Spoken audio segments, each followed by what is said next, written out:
Shalom, Israel. Most High in Christ bless. My name is Brother Zerubbabel. My name is Ezra Zelazar. We are children of Israel. We're back once again on this Sabbath day to bring out another lesson for the body of Israel. Blessed Sabbath to everyone. Getting started about 30 minutes later than our usual time. So we want to jump right into this lesson. This lesson today, as all lessons that we do in Israel, you know what I mean, that come out of the scriptures, come out of the Bible, are important. This is one that will answer some questions, give you a little bit of clarity as far as what some things that you will find in the scriptures mean, or the meaning behind some things you'll find in the scriptures. Things like some similitudes and things like that. This lesson is titled "The Principal Things for the Whole Use of a Man's Life." Let me say it again: the principal things for the whole use of a man's life. Because here in America, going through Esau's school system, going through just being raised in this society, period. This society is basically set up based on consumerism, commercialism. It's all about money, basically, money and greed. And we as the Israelites, we've got to be aware of these things, because if we don't, we could find ourselves getting too caught up in the things of this world. We have a whole nother lesson about love not the world. You can go and watch it. Okay, but the principal things for the whole use of a man's life. What are the principal things of a man's, for the use of a man's life, or the things that a man should be using to make it in this world? Because, we understand in Esau's system, you got to, what we're raised up here to believe as children is that going to school is the principal thing, so you could get an education. So later on in life, with the education, you could get a good job.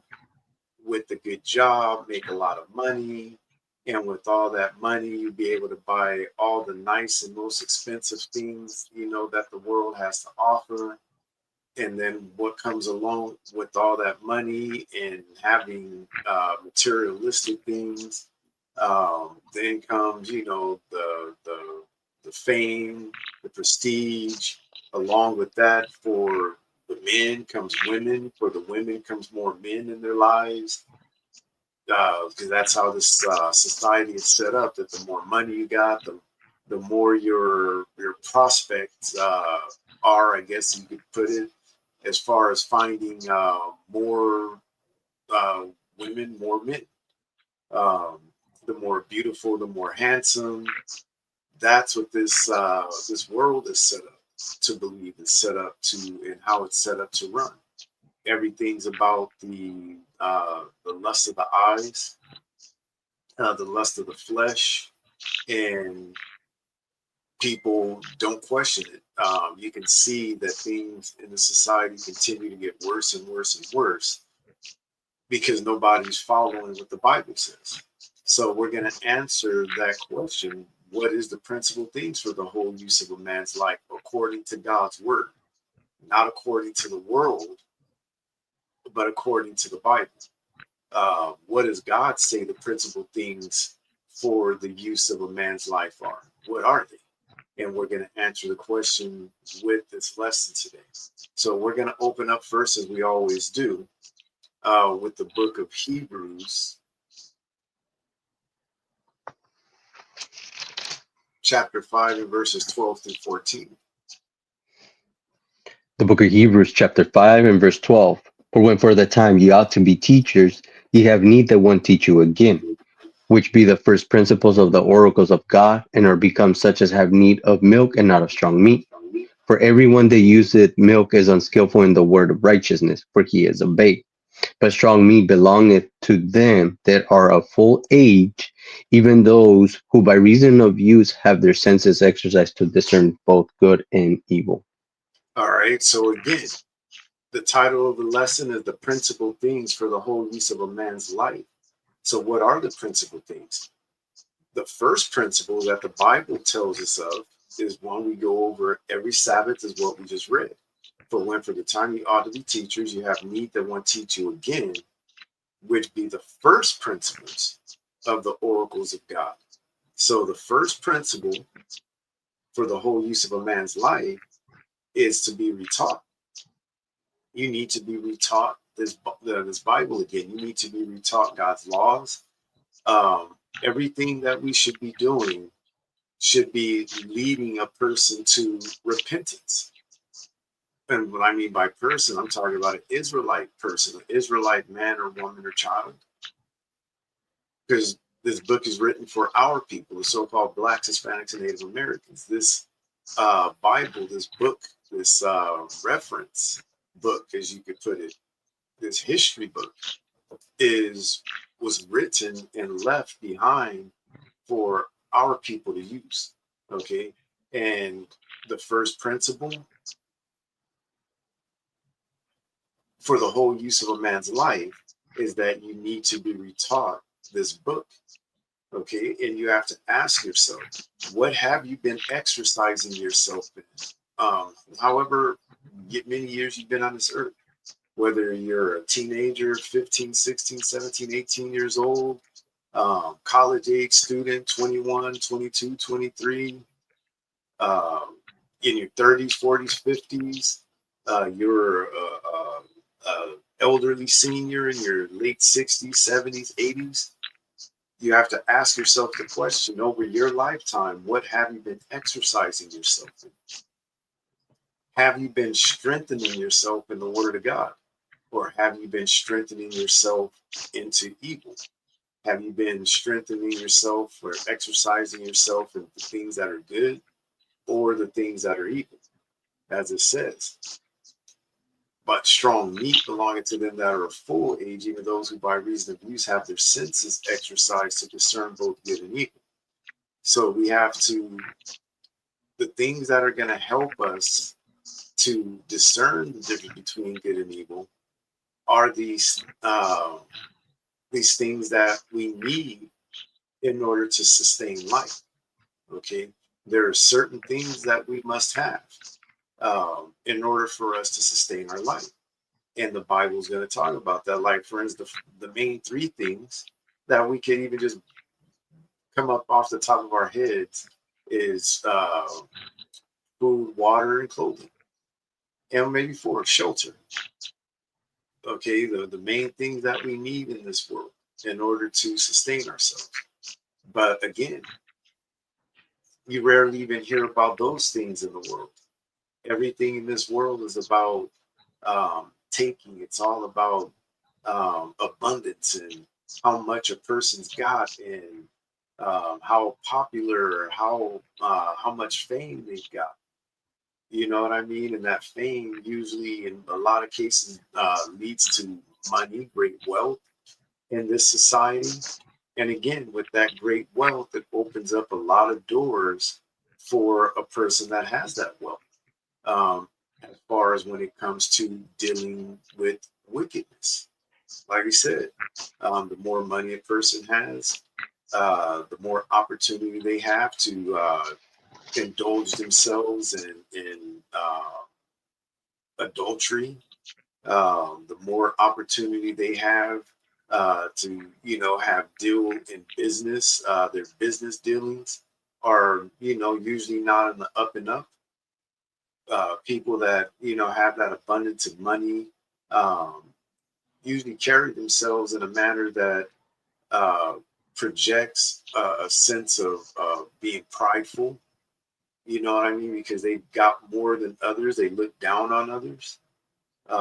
So we have to come to understand, as far as it comes to the Bible, what does God say we need to use in order to sustain our life? What are the important things that God says is needed to sustain an Israelite's life. That's how I'll put it. All right. So the first principle in the oracles of God is that you first need to be retaught the scriptures. All right. And as it says again, for the time you ought to be teachers, you have need that one teach you again, which be the first principles of the oracles of God, and are become such as have need of milk and not of strong meat. Especially those of you that are brand new in this truth, you're just coming into the truth, you're just finding out you're an Israelite, or you just for the first time have heard that the so-called blacks, Hispanics, and Native Americans are the Israelites the Bible speak of. And so you just now coming into that knowledge, you're wanting more. You want more knowledge. You want to find out more about this topic. Like how, you know what I mean? Just like we were in shock. Like, how did I not know this? Why is this being hidden from us? So those questions are asked and they're answered in the scriptures, all right? But verse 13, it says, for everyone that useth milk is unskillful in the word of righteousness, for he is a babe. So you have to desire this milk, these basics. And that's what we're here to feed you with. We're here to feed you with that sincere milk so that you can grow into a full-grown Israelite that is ready to accept and indulge in that strong meat. Okay? So, and one of the ways in order to do that is we have to teach you and guide you in the principles of the Most High. What, as it says, the principal themes for the whole use of a man's life. What are they? According to the Bible, according to Scripture. What is it that God has hidden in this book that is going to be used to sustain a person's life? Other than what we've been taught in America, contrary to what we've been taught in America. All right, let's go to 1 Peter 2:2. The book of First Peter, chapter 2 and verse 2. As newborn babes, desire the sincere milk of the word, that ye may grow thereby. So, as newborn babes, desire the sincere milk of the word, that you may grow thereby. So, when you come into this truth, you've got to be willing to be retaught, meaning you've got to humble yourself as a child. Remember those first days of preschool. When you went into preschool, you were eager to learn. You wanted to make sure that you were doing the things that were asked of you. You were excited. For some kids, it's scary. But for the most part, most kids are excited about it. You're going to get to be around, other kids. For some kids, usually for the first time, you're going to be around other adults, and usually it's for the first time you're being put into the care of another adult other than your parents, or maybe even your grandparents, or aunt, uncle, cousin, or anybody that may have babysat you when you were a kid. So most kids are usually, a little bit excited about that. You have to become like that little child. You got to want to be able to humble yourself down and be willing to come into this classroom setting with no preconceived thoughts or notions or anything of that sort, and be ready to learn. Be more ready to hear than to give the sacrifice of fools. You want to make sure that you come in with your ears open, eyes open, and just be ready to humble yourself, sit back, be quiet, and take notes and learn. You got to become like a little child. All the things that you learned in the world, you've got to be willing to just throw to the side. Get rid of all of that that nonsense, that spoiled milk, that rotten meat that we learned in the world. You got to be willing to let all that go. It may have looked like it was filet mignon. It may have made you believe that it tasted like filet mignon, but if you never really have real filet mignon, how are you going to know what it tasted like? You won't know. So the religions they gave us, we're finding out was not the real deal. Even though they were using the Bible, But what they were giving us was not the real message, the real doctrines of the Bible. It was being twisted. They were giving us spoiled milk. They were giving us rotten meat. But because we didn't know any better, we're drinking that milk. Oh, this tastes good. That's the best milk I've ever had. Eating that steak, even though it was all dried up, it was 3 days old. You didn't know the difference, especially our forefathers that were in captivity. They, whatever, they just threw them the meat. They didn't know this could have been meat that had been left over from 5 days ago. They didn't know the difference. They were just hungry, just happy to get a meal. So they didn't know any better. So they chomped down on that steak like it was, that piece of meat, like it was a piece of filet mignon. And it was just an old rotten steak that had been sitting around, the leftovers that they got from Massa's table.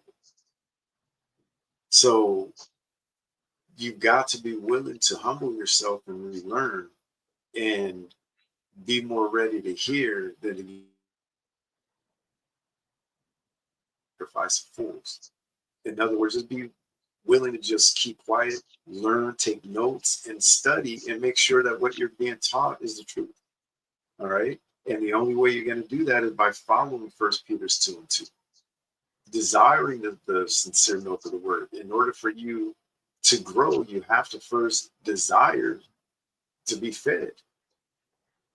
It's like you see it all the time with little kids. They're crying, they're hungry. They're going to mom, I'm hungry, feed me, I'm hungry. And then mom's like, okay, I'll fix you something. Mom fixes them some vegetables, you know what I mean? And a couple little things to eat, and then sets the food in front of the child. Next thing you know, the child's looking at the food going, Mom's like, eat. Child like, And like, they don't want to eat the vegetables. They don't like what mom sat in front of them. They're claiming that they're hungry. Like, well, can I have ice cream? Like, no, you can't have ice cream. You said you were hungry. Ice cream is not food. You see, that's what a child will do. A child would look at the food and rather have, something what they think is good. It may taste better, but is that ice cream healthier, more healthier than those peas that are on their plate, than those string beans that may be on their plate? So broccoli, whatever it is. So as an adult, we need to be able to humble ourselves down like a child, so that when mom says no, you can't have that. You got to eat your vegetables. At some point, the child's gonna go, okay, whatever you say, mom, and I'm gonna eat my vegetables. I'm just gonna do what you said. But that's the same thing with the Most High. At some point, you got to stop acting like that rebellious little child and stop. Well, I'm not gonna eat that. I don't want that. That's nasty. It looks nasty. Okay, but it may not look good, but it's good for you. And that's the same thing with this Bible. The law, statutes, commandments, and judgments may not look good, may not feel good to the average observer in today's world, because they made everything else pleasurable.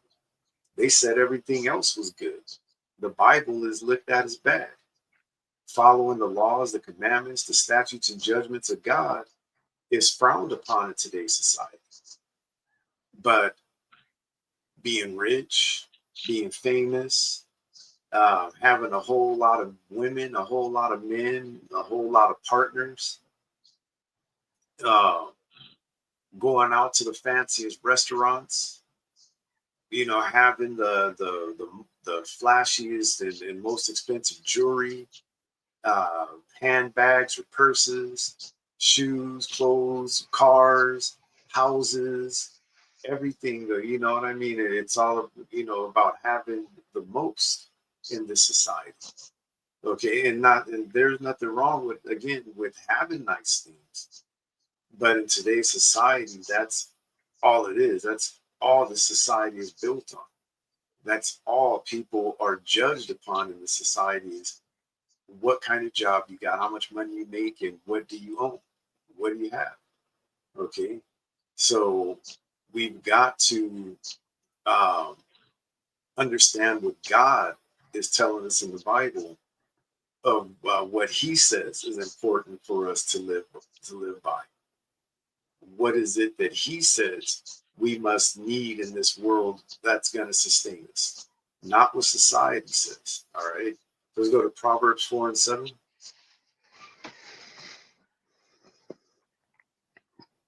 The book of Proverbs, chapter 4 and verse 7. Wisdom is the principal thing. Therefore, get wisdom, and with all thy getting, get understanding. All right. So again, the principal things for the whole use of a man's life. What are the principal things that a man should have in his life that is going to sustain his life? Okay. A fancy car is not going to sustain your life. You can't take it with you when you die. All right. Having a 30-bedroom mansion is not going to sustain your life per se. All right. It may give you shelter. Yeah, we need a shack can do that.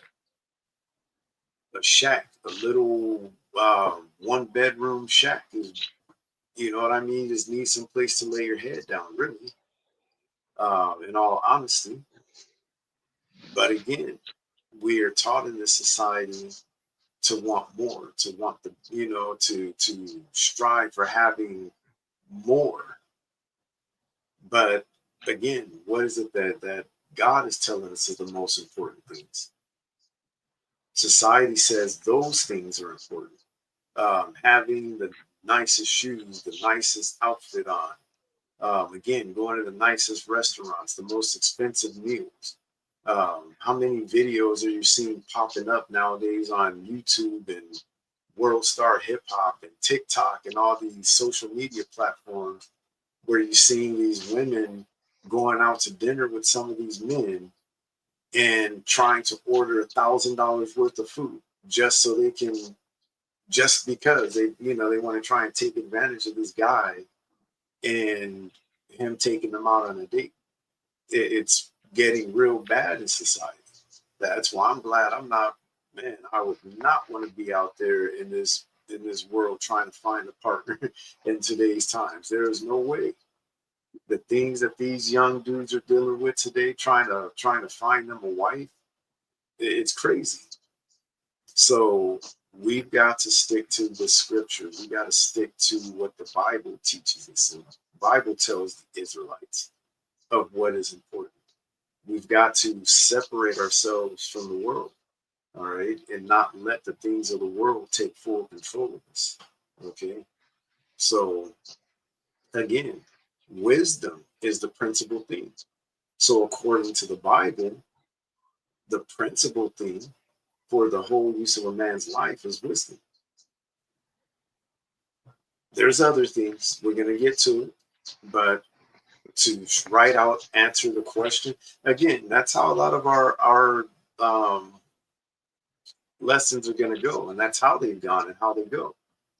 We can answer the question right away from the title with one precept in a lot of cases, and from there just shut the book and we'll be done. Like, you know what, that's class. We answered the question already. The principal things for the whole use of a man's life, wisdom is the principal thing. Therefore, get wisdom, and with all thy getting, get understanding. Close it up. That's it.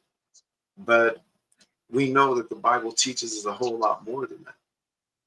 So we're going to teach you. We're going to show you that it goes just beyond that. Okay? And that's what you will find as we go through this lesson, that there are a lot of hidden meanings in things. So again, Proverbs 4:7, wisdom is the principal thing. Therefore, get wisdom, and with all thy getting, get understanding. So don't forget those words: wisdom, understanding, the principal thing. We're having principles. All right.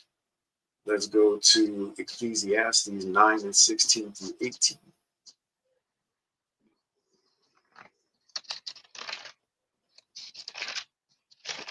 the book of Ecclesiastes, chapter 9 and verse 16.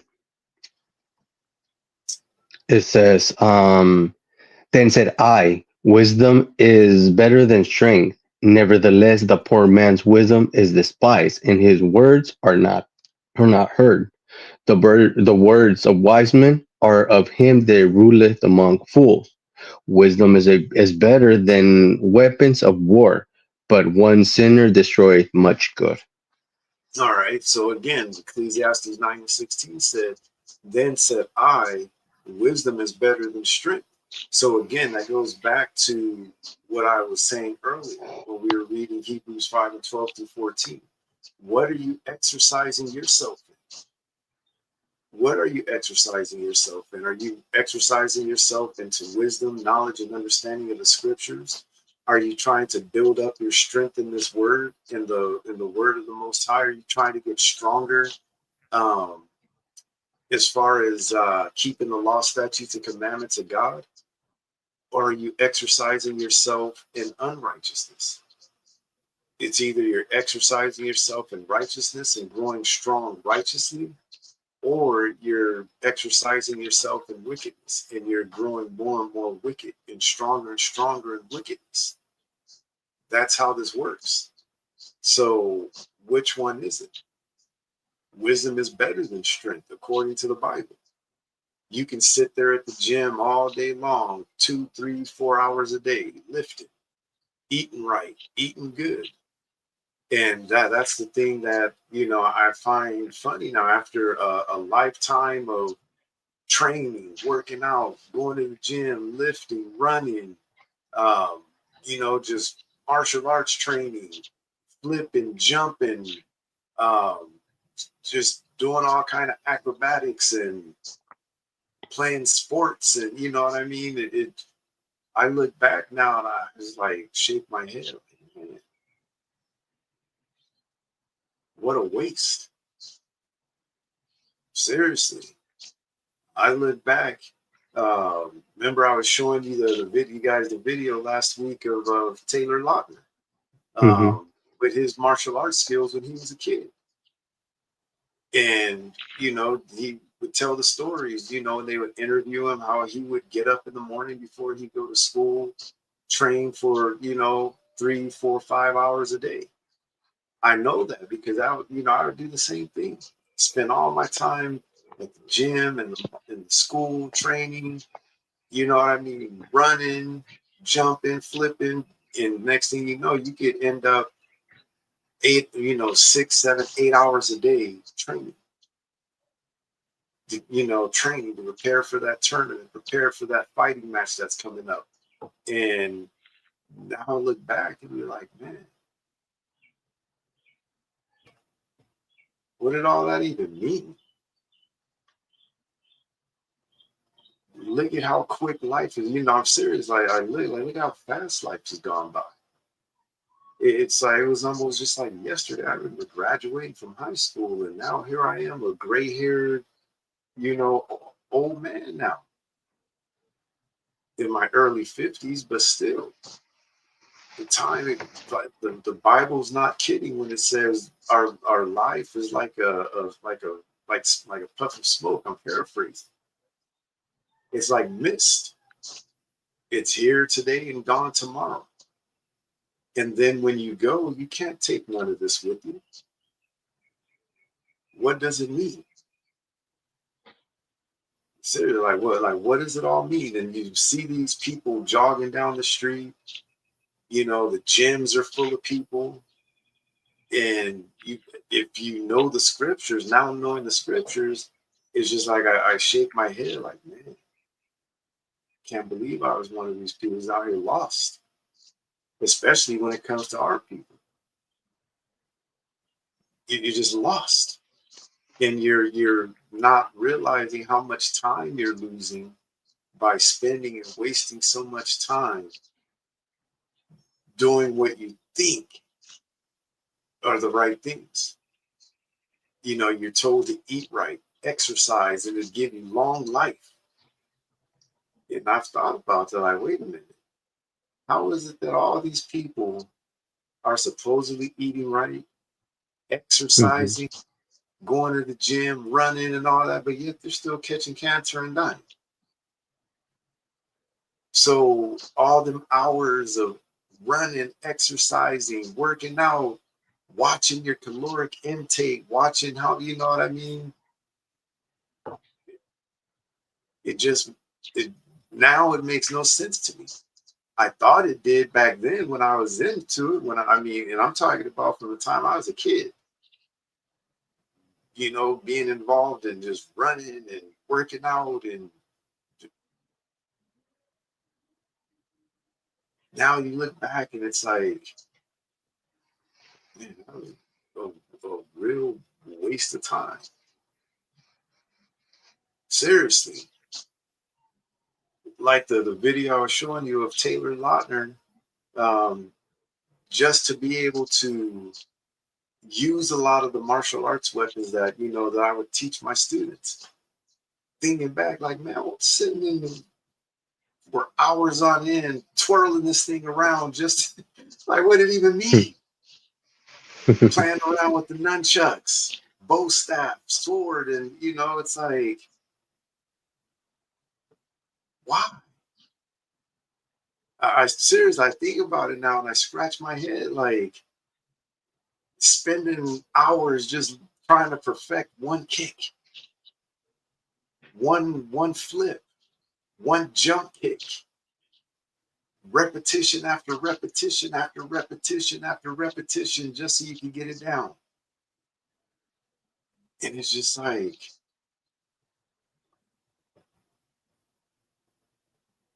what is it? Now I'm an old man looking back going, where did the time go? And oh yeah, that's right. I was spending hours on end training.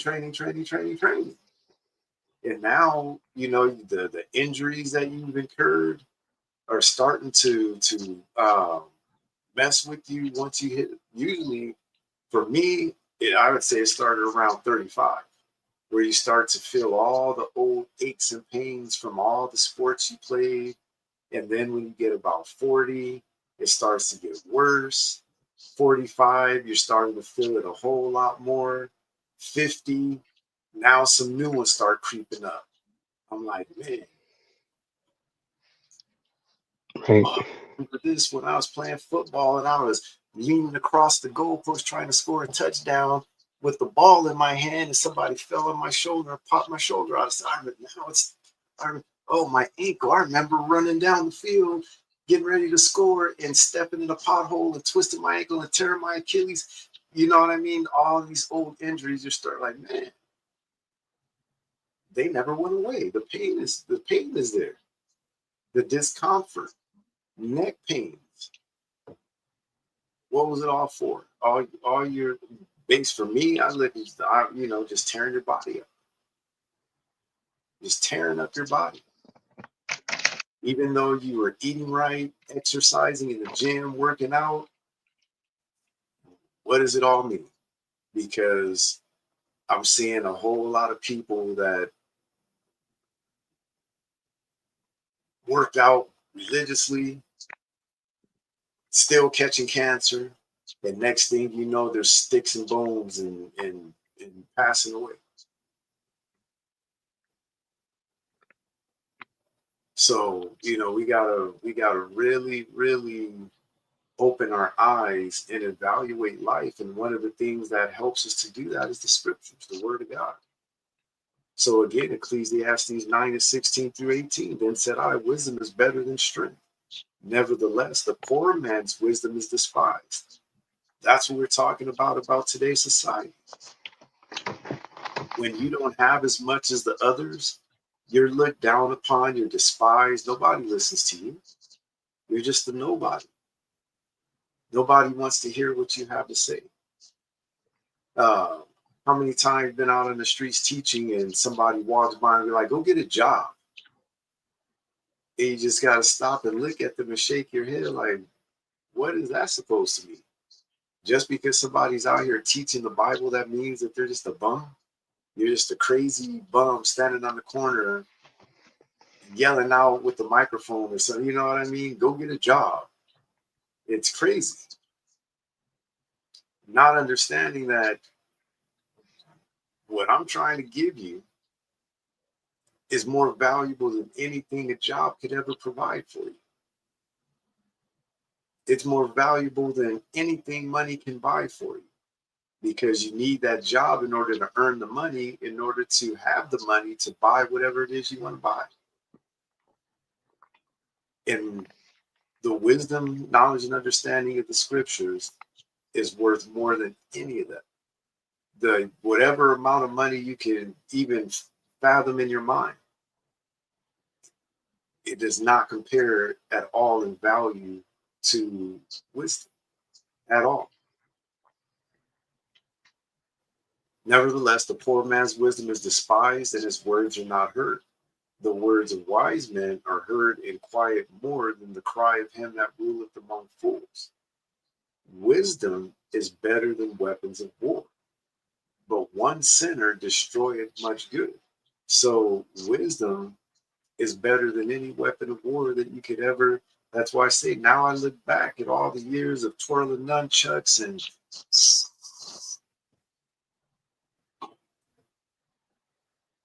now I look back and be like, I have no desire now to pick up a pair of nunchucks and twirl them around. Absolutely no desire, none. I have no desire to go out there and pick up a bow staff, and I can tell it, I've tried. You know, I think let me go try and practice. And after a few minutes, I'm like, I seriously can't even tell you the last time I picked up a pair of nunchucks and started twirling them around.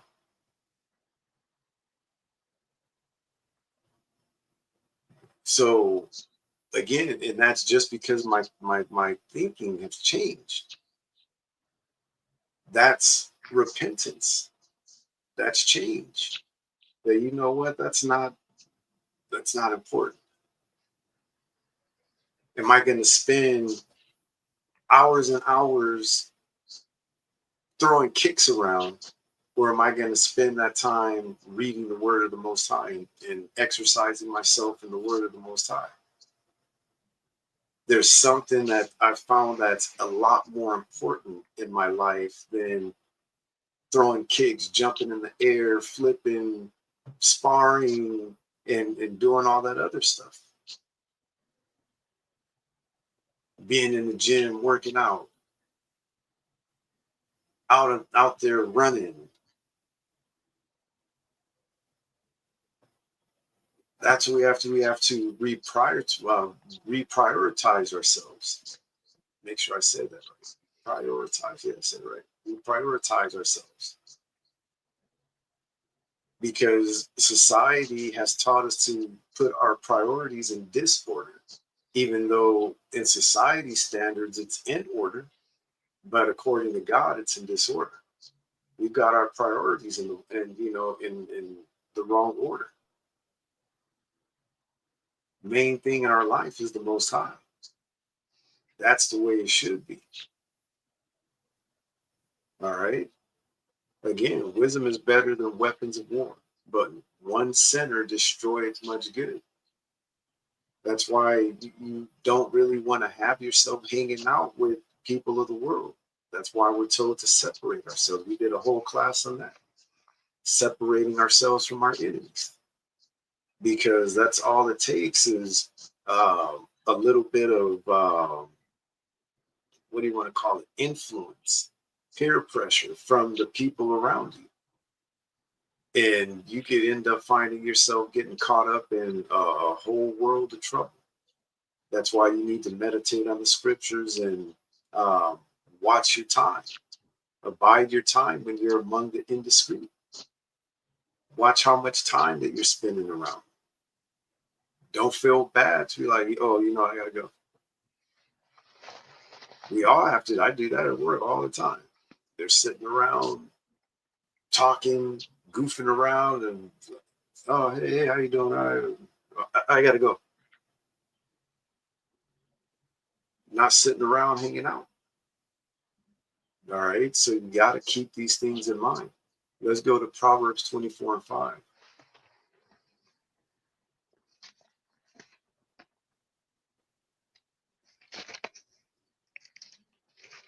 The book of Proverbs, chapter 24 and verse 5.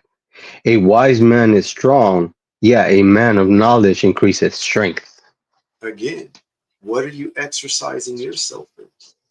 Are you more worried about physical exercise than spiritual exercise? Because again, wisdom is the principal thing. The principal things for the whole use of a man's life.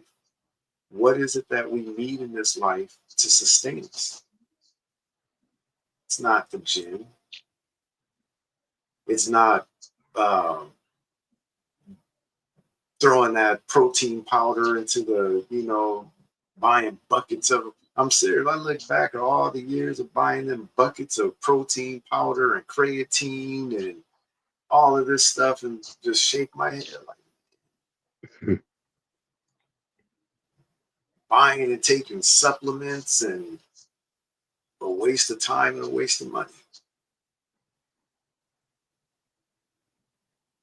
We all have to reprioritize ourselves. We got to reframe our thinking. And that's what all of this is about, repentance. What are you strengthening yourself in? Are you strengthening yourself in righteousness or unrighteousness? Are you getting stronger physically or spiritually? Which one is more important? And that's the question you got to ask yourself. Which one is more important to you?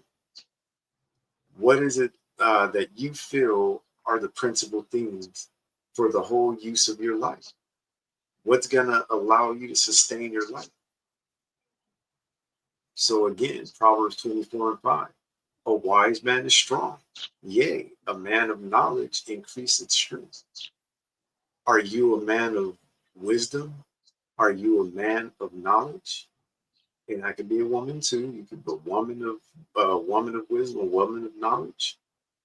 Which one are you? Or are you a person that just, got all the muscles in the world, got all the strength in the world, but spiritually, you're a bad person? And that's what you see in the society. You see a whole lot of smart people. They got college degrees, good paying jobs, driving nice fancy cars. Their kids go to the nicest schools. They go to the nicest restaurants and vacations and all of this stuff. But spiritually, they're the worst jerks in this world. Worst people you want to be around. They don't know how to treat people, have no respect, no courtesy, no honor, no integrity, none of it. That's what this world is built on. That's what people of this world, again, let's go to 2 Timothy 3:1.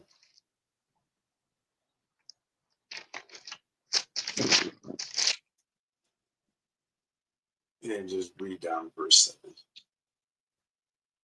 The book of 2 Timothy, chapter 3 and verse 1.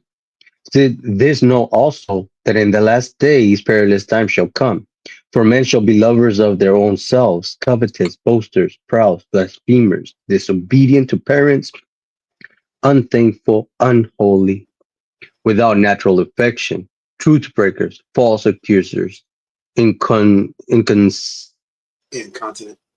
incontinent, fierce, despisers of those that are good, traitors, heady, high-minded, lovers of pleasure more than lovers of God, having a form of godliness but denying the power thereof. From such turn away.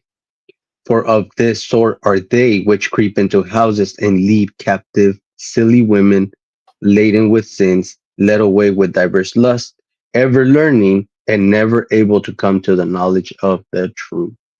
So we got to keep that in mind, especially these last parts of it. Lovers of pleasures more than lovers of God. Just take a step back and look at what's going on in the world. People love party more than they love God. People love drinking alcohol and getting drunk more than they love God. People love smoking weed more than they love God. People love going out and picking up on other women or men more than they love God. The what do you want to call it? Uh, when they're chasing somebody, the adrenaline rush they're getting from the chase, I guess, is a better feeling than of loving God and serving God. Being an adulterer is more pleasurable than loving God. All right. Um, what else is there? There's just so much. Material possessions. People love material possessions more than they love God. People love their jobs more than they love God. They love their jewelry more than they love God. You could just go on and on and on and on with it. But again, lovers of pleasures more than lovers of God. Food. People love to eat more than they love God. That's why you have, some of the people, that they call gluttons. The people are so much more overweight nowadays. What is that show? My wife watches it all the time. My 600-pound life or something like that. Mm-hmm. That comes on, and it's sad to see those people in that condition. That they're just, so overweight that their whole life is not even a life because they're just stuck sitting on a bed. And in some cases can't even get up and walk. They can't go to the restroom, can't wipe themselves, can't, they need somebody there to do everything for them. That's not a life. But that's what's going on. Some people, have just come to the point to where they love food more than God. Becoming gluttonous. All right. As it says in verse 5, having a form of godliness, but denying the power thereof. You see that with this society. People have a form of godliness. They'll go to church on Sunday, they'll play the part, they'll get dressed in their Sunday best, get with the family, go sit in church, play the role. But in a lot of these cases, look at how many of these men and women are going to church every Sunday and then finding out that they're cheating on their husband or on their wife. How many of these people are going to church on Sunday, but they was just at the club on Saturday? They were at, what, midnight? I don't know what time the clubs open, but from that time until 2, 3 a.m., they're at the club, go home, if they even shower, change into, into their Sunday clothes, and then go to church Sunday morning at 9 o'clock in the morning. Party night, church night. You know what I mean? It doesn't make sense, but they have a form of godliness, but they're not really doing nothing this Bible says. How many gang members you see will go out on Saturday and pull a drive-by shooting or a drive-by pow-pow unaliving? I don't know what words we can use now. Right. They pull a drive-by on Saturday night and then getting up going to church from grandma on Sunday morning. That's how messed up society is now, that, this is what our people are doing. And I'm talking about in regards to our people, the so-called Blacks, Hispanics, and Native Americans. How many men and women were at the club on Saturday, met some man or some woman, went back to their home with them, lay down with them, wake up the next morning, and go to church? That's what the society breeds. And that's what this is talking about. Having a form of godliness, but denying the power thereof. From such turn away. That's what we were just talking about a second ago, that the scriptures commands us to separate ourselves from the world, We have to separate ourselves from our enemies, because anybody that's a friend of the world is an enemy of God. And any enemy of God is an enemy of mine. That's the way I look at it. Hmm. Anybody that does not love God and love his law, statutes, commandments, and judgments, you're my enemy. I'm not rocking with you. I'm not hanging with you. I'm not going sitting down having lunch with you. I'm not going sitting down having, uh, worldly conversation with you. I'm not kicking it with you like that. All right. So again, having a form of godliness, but denying the power thereof, from such turn away. For of this sort are they which creep into houses and lead captive silly women laden with sins, led away with diverse lusts. And you see that going on today within the Israelite community. Some of these men that you call your leaders are caught up in a plethora of all kinds of evil concupiscence. And these are those ones that are going into these homes. They're meeting these ladies, these worldly ladies. Like, first of all, the Bible says we shall have one wife. All right. I don't care what any of these guys are saying about multiple wives. Go watch our videos. Okay. That's all I can say about it. Go watch our videos on multiple wives, and are we going to have multiple wives in the kingdom? And,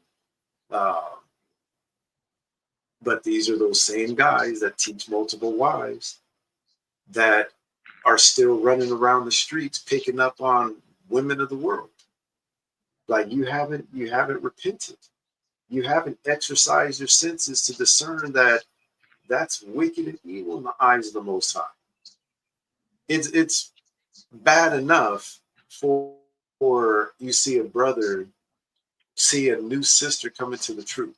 She's barely in 3, 4, 5 months, and he's already in her face trying to make her a wife. She needs time to grow in this truth. But that's not what's happening in Israel. You see a whole lot of people jumping into marriages and things like that. They haven't been in the truth not even a year in some cases. Leave these sisters alone. These sisters, leave these brothers alone. Focus on building yourself up first. And the Lord will give you a husband. He'll give you a wife when you least expect it. But that same ideology that they had in the world, that they just got to find them somebody, they got to be on the search, they got to be on the lookout for that next man, that next woman, it hasn't left some of these guys. And I'm talking about even that immature, that immature, what's the word I'm looking for? When we were all young boys hanging with our friends, and you're like, oh, let's go to let's go to the park, or let's go here and go see if there's some girls. You should have grown out of that years ago. And I'm talking years ago. But unfortunately, in today's society, you got 50 and 60, 70-year-olds still out there running around searching for men, searching for girls, searching for women, like they're a 15-year-old. It's like, when is it going to end? When is it going to stop? At some point, repentance is supposed to set in. It's supposed to change. Especially those that are married. But yet you see some of these men that are supposedly married still out there, on the city bus and seeing some nice looking woman and chasing her down like, hey, and trying to holler at her. Getting phone numbers and stuff still. It's crazy. Us Israelites, we're not supposed to be conducting ourselves that way. Not from the beginning. Even as Christ said, it was not meant to be that way. It was supposed to be man and woman, those two becoming one flesh. That's it. Not him and three, not him and we. That's not the way the Lord set it up. It was never set up that way. He let us get away with it for a time, like he let us get away with a lot of stuff for a time. Just like right now, We've got grace. He's letting us get away with a lot of stuff right now. But unfortunately for Israel, we get to the point where we just take full advantage of it. And we've always done it from the time he brought us up out of Egypt. Our forefathers and us have been rebellious. All right. So let's go to the book of Luke. Oh, I forgot verse 7. All right, let me read verse 6. For of this sort are they which creep into houses and lead captive silly women laden with sins, led away with diverse lusts, ever learning and never able to come to the knowledge of the truth. And that's what we see go on with a lot of our brothers in the truth. Ever learning. They're always in the book. They got a zeal of God, but it's not according to knowledge. That's why they're never able to come to the knowledge of the truth, because their minds have been exercised in so much wickedness and evil. They've been trying to focus on eating that filet mignon that they never desired the sincere milk of the word, because they thought they were above it. And it's just the truth. A lot of the men that you call leaders in Israel have such big egos that they think they're too good to go and get the sincere milk of the word. They know everything. You can't tell them nothing. You can't teach them nothing. They know it all. They're going after that meat. They're getting involved in apologetics and all kinds of stuff. Spend more time trying to figure out how not to keep the laws of God rather than keeping them. And you would know it if you actually open your ears and listen to the things they say. Coming up with all kinds of excuses and worldly reasons as to why women can wear pants. So you see them having women in their congregations wearing pants. Brothers marrying women, letting their wives walk out the house wearing full-on bodysuits and stuff. The stretchy suits that you see these women wearing nowadays. Men marrying women because they're still got that mentality of wanting to marry and be with a stripper. And you see the pictures that their wives are posting, and that's what they look like. And they're happily, yeah, this is my boo. And nobody's saying anything. It's like, first of all, what are you still doing chasing after women that are dressed like this? Where is your mind at? And you're a teacher in Israel? But again, what happens? You got other Israelite leaders that come to his defense. Oh, leave your brother alone. He does much work in the body. He's doing a lot of good in Israel. That don't mean nothing to God. It don't matter how much work you're doing in Israel. You mess up, that's it. Look at Moses. Again, he loved Moses. Moses just messed up, misspeaking, and letting his emotions get the best of him. And look at what the Most High did. He didn't even let him go into the promised land. You can see it, but you can't go in. So what do you think he's going to do to Joe Blow nobody out here, you know what I mean, calling themselves, the Grand Poobah, whatever the title they have. And they're still out here running around chasing after all kinds of silly women. Silly women led away with diverse lusts. These are those men that are ever learning and never able to come to the knowledge of the truth. You can't tell them nothing. Nothing. Because they know it all. And they're full of pride and they cannot humble themselves as a little child and really, really want to seek the knowledge of God and come to true repentance and get true understanding. Because that's what understanding is: repenting, turning away from evil. Grab that, Job 28:28.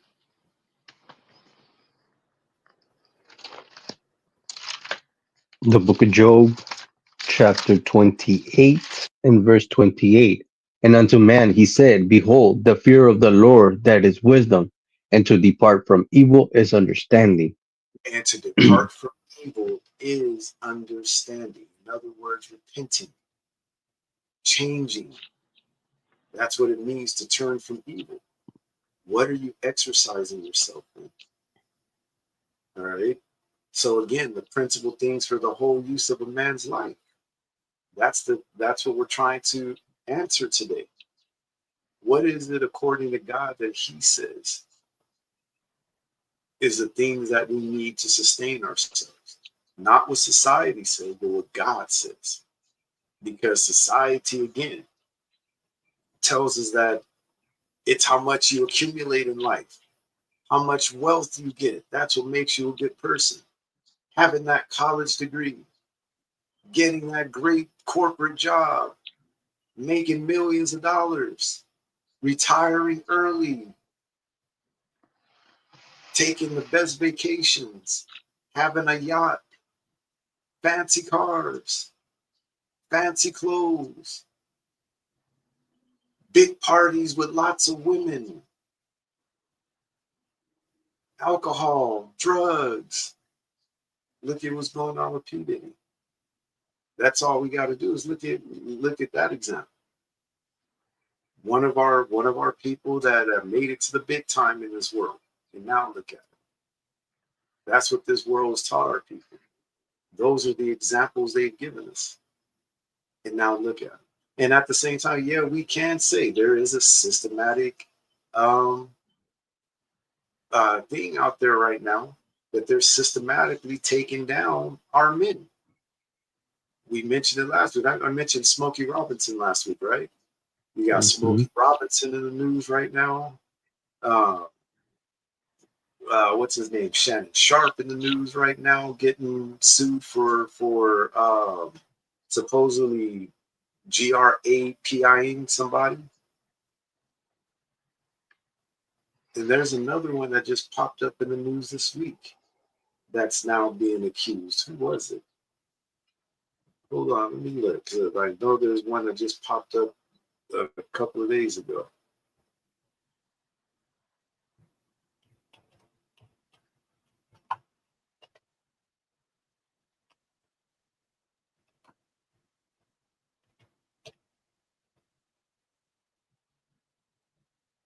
Oh, Zion Williamson. That's who it is. The other basketball player, Zion Williamson.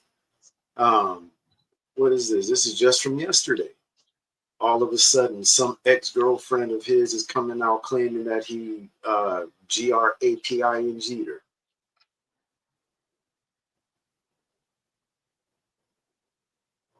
It's crazy, but yeah, you can see there is a systematic witch hunt going on for our men. But at the same time, they put themselves in a position. You want to chase after all these women, and look at what's happening. Look at what's going on. Because a lot of these women nowadays that are going after these athletes, they have no qualms about it, that they're in it for the bag. They're going to do whatever they got, whether they got to get pregnant. What was the one that Deion Sanders had go to his college that he coaches? She's one of the most popular ones that has told the girls, go after the athletes, do what you can to get pregnant. You get pregnant, you got 18 years of collecting money. She basically made a whole manifesto about it. And he brought her there and said, hey, I want you to talk to these young men. And even though he brought her there, she had to talk with his players. You still have his dumb knucklehead player. Hunter, Travis Hunter, I believe his name is. What is he doing? Dating a ex-stripper. He actually just married her. So you can see what society has taught our people, especially our men, to have, to have an abundance, because that's going to bring more women, more fame, more luxury. But little do these men open their eyes to see that along with that comes a whole lot of problems. Like P. Diddy said himself, no money, no problems. He should have followed his own advice. He made the song. He wrote the lyrics. He sang the lyrics.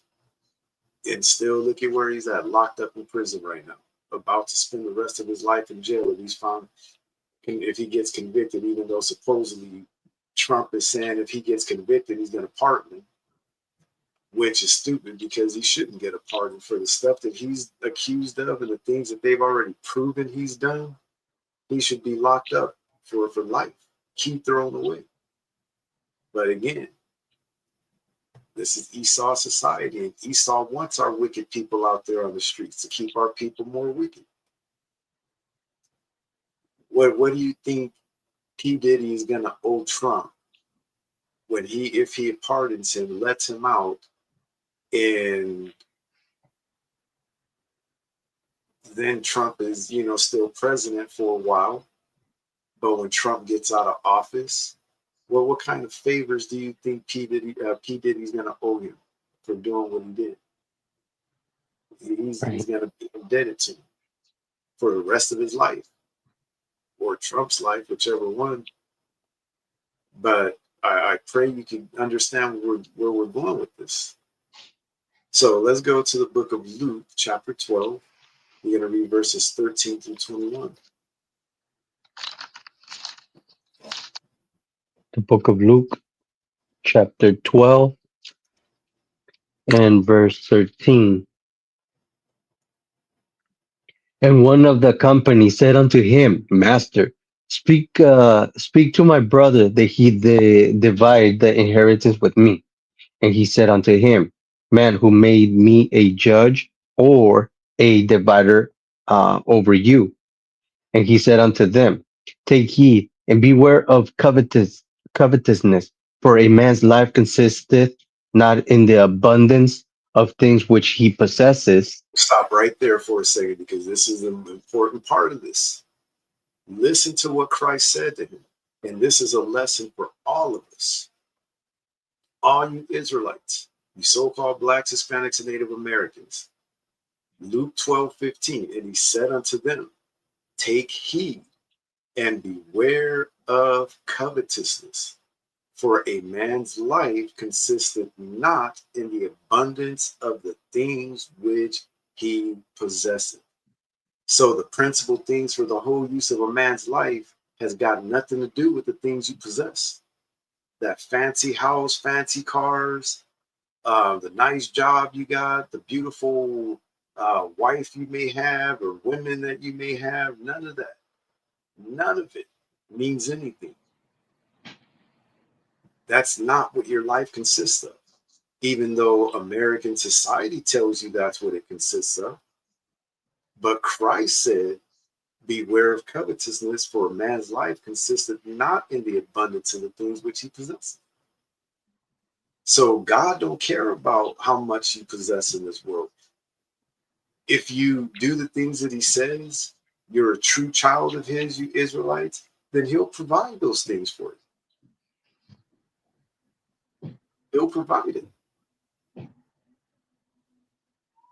But if you're just out here in the world and all your mind is just on the world, then you got to ask yourself, who's providing this stuff? Is it God or is it Satan? Which one is giving you the blessings? You've got to be able to look yourself in the mirror and know, are you doing the things that God asks of you, or are you not doing the things?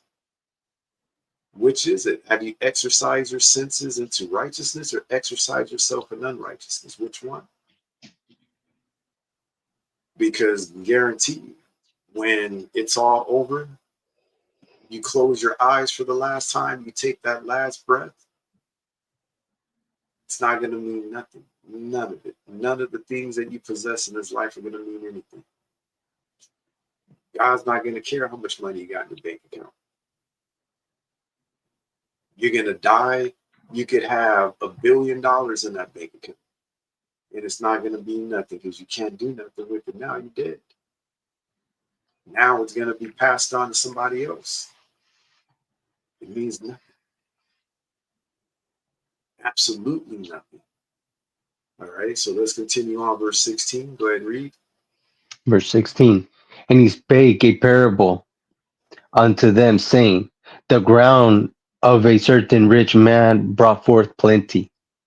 And he thought within himself, saying, what shall I do, because I have no room where to bestow my fruit? And he said, this will I do. I will pull down my barns and build greater, and there will I bestow all my fruits and my goods. And I will say to my soul, soul, thou hast much goods laid up for many years. Take thine ease, eat, drink, and be merry.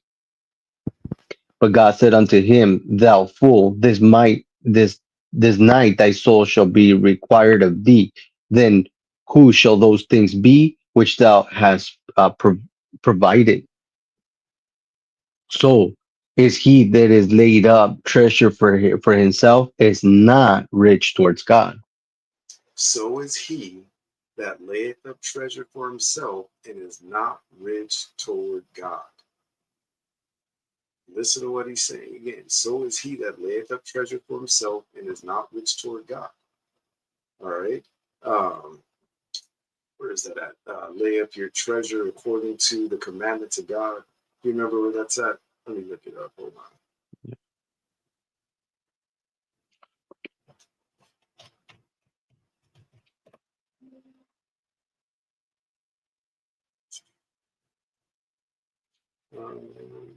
on. Matthew 6. No. This one's in the Apocrypha. Um, Sirach 29 and 11. okay. I know which one you're thinking of, though. But we can get that one next. Call it again. Sirach 29 and 11. The book of Ecclesiasticus, chapter 29 and verse 11. Lay up thy treasures according to the commandments of the Most High, and it shall bring thee more profit than gold. So when you go back to Luke 12 and 21, it says, so is he that layeth up treasure for himself and is not rich toward God. Your life is not going to be sustained by the things that you possess. You laid up treasure for yourself, a lot of worldly treasures, but you're not rich towards God. The reason why you're not rich towards God, because you haven't laid up your treasure according to the commandments of God, which is telling us in Sirach 29:11, lay up thy treasure according to the commandments of the Most High, and it shall bring thee more profit than gold. There's nothing more profitable to us Israelites than the wisdom, knowledge, and understanding of this book. Nothing at all in this life. Nothing. All right. So grab that. Is that Matthew 12 you're thinking of? I was thinking Matthew 6 and verse 19. Lay not up for yourselves treasures That was upon good earth. too. Yeah, that was good too. Go ahead. Lay not up for yourselves treasures upon earth, where moth and rust doth corrupt, and where thieves break through and steal. But lay up for yourselves treasures in heaven, where neither moth nor rust doth corrupt, where thieves do not break through nor steal. For where your treasure is, there will your heart be also. So where your treasure is, that's where your heart is going to be. All right. So again, where's your treasure laid up at? Are you laying up treasures in heaven or are you laying up treasures on earth? Which one? Where is your mind at? All right. Get the one at Matthew 12 and 33 through 37. Which one? Matthew 12 and 33. Matthew 12 and 33. So it's basically saying it's the same thing as Matthew 6. And you got Luke also. 33. Here we go. The book of Matthew chapter 12 and verse 33. Either make the tree good and his fruit good, or else make the tree corrupt and his fruit corrupt, for the tree is known by his fruit. Yeah. Go ahead and read it. The book of Matthew chapter 12 and verse 33. Either make the tree good and his fruit good, or else make the tree corrupt and his fruit corrupt, for the tree is known for his fruits. You got to read all the way to 37. 37. O generation of vipers, how can ye, being evil, speak good things? For out of the abundance of the heart the mouth speaketh. A good man out of the good treasure of the heart bringeth forth good things, and an evil man out of the evil treasures bringeth forth evil things. But I say unto you that every idle word that man shall speak, they shall give account thereof in the day of judgment. For by thy words thou shalt be justified, and by thy words thou shalt be condemned. All right. So again, it's letting us know that a good man out of the good treasure of the heart bringeth forth good things. So if you want to bring forth good things, you should be what? Laying up your treasures according to the commandments of God, which goes right in line with grab Romans 7:12.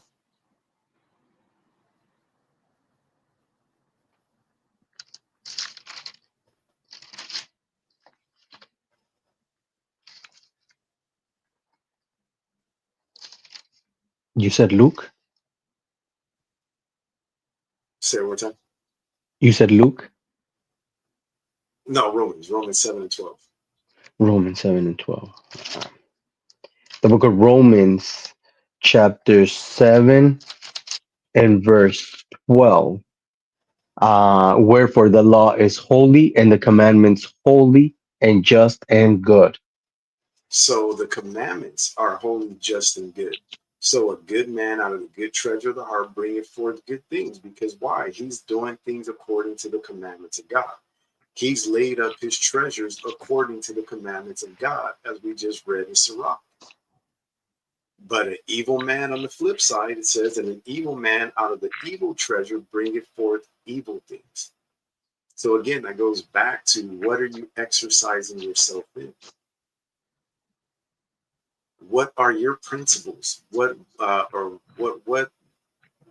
makes up your principles? Is it according to righteousness or is it according to unrighteousness? Because again, what's the title of the class? The principal things for the whole use of a man's life. That's the question we're answering. What is it that we must have in our life that's going to sustain us, that's going to give us life and allow us to maintain our life? It's not fast, it's not money, fast cars, homes, and women. It's not going to do it. All you're going to find yourself being is a old, broken down old man who's allowed himself to be used and abused by the world. And in a lot of these cases, a lot of these men are dying. Look at what happened to Gene Hackman. You know what I mean? At one point in time, he was one of the best actors in Hollywood. You know what I mean? When it came to some of his movies he played in. And look at how he went out. All of a sudden, just found unalive in his home. When had been there for days, nobody even knew he and his wife had passed away. That's a sad way to go out. One day you're on top of the world. Everybody knows your name. You played Lex Luthor. You played in the movie with Will Smith and played in this movie and that movie. And everybody was paying to go watch your movies and had millions of dollars in the bank and, was living a lifestyle of rich and famous, lived in a nice big mansion. And next thing you know, there's a phone call and the police go to the home and find he and his wife just gone at 90-something years old. So what did all that mean? All that fame and money and all. You see, that's why sometimes you wish you could go back. You cannot go back, but look forward and know when the day of your death is going to be. But that's unfortunately the Most High haven't. He didn't give us that ability. We don't know when it's going to happen. Even though sometimes I was like, man, I wish I knew when it was going to happen, because at least I would know how much time I got. I would know how I need to maneuver the last days of my life to, you know what I mean? But without knowing, you just got to live every day as if it is your last day, according to the scriptures, and do what is right according to the scriptures. All right. So again, what are you doing when it comes to how you sustain your life? How are you laying up your treasures? Is it according to the commandments of God, according to righteousness? Or are you laying up treasures according to the world and just gathering up worldly treasure? Which one? Go to Sirach 40 and 18. Grab one more on treasures.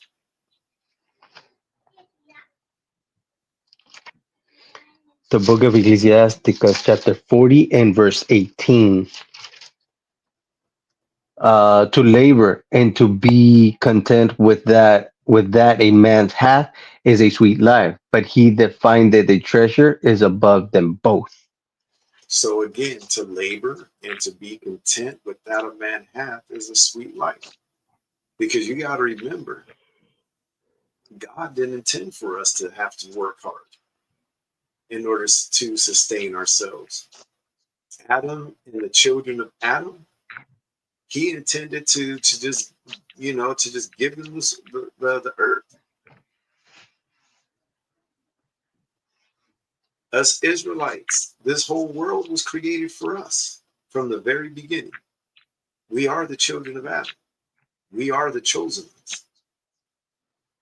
But what happened once Adam committed sin? What did we have to do? We had to toil from the ground. We had to work. We had to work for the things that we needed after that. That's the Most High made up his mind at that point. Like, I ain't giving you nothing. You have to work for it. But guess what he did, as he always does? He takes a chance. Took a chance on the Israelites. Like, you know what? I love these people. I'm going to take care of them. Even though, I told Abby you're going to have to work. And yeah, we were still going to have to work. But we was going to have the power of having the other nations being our workers, our slaves, doing all the work for us, and we was going to be chilling. But what did we do? We didn't follow the commandments. And now look at us. Everything's flipped. Now we're on the bottom, they're on the top. Right. But he intended for life to be easy for us. And that's what boggles my mind, is that our people don't understand how easy of a life God had planned for us. Life was going to be easy peasy. But we screwed up. We were going to have servants that were going to be serving us. They were going to be out there working our fields. They were going to be out there sustaining our society while we making all the money, chilling, enjoying life, having it easy. All we had to do is keep the commandments. That's it. That's all he asked us to do. Keep the commandments. And we still can't get it right to this day. But here it is, Sirach 40 and 18, to labor and to be content with that a man hath is a sweet life. But he that findeth the treasure is above them both.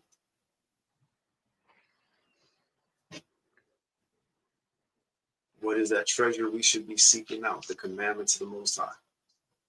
Laying up our treasure according to the commandments. All right, so going back to Luke 12, the parable. So again, you had the rich man. He planted. It brought forth plenty. a lot, an abundance. And he got greedy. He's like, you know what? I'm going to build me a bigger barn than what I got and put even more in my barn. But what he didn't take account of is, yeah, you can sit up there and lay up all that, build all that great wealth. But what good is it going to do? Because you're dying tonight.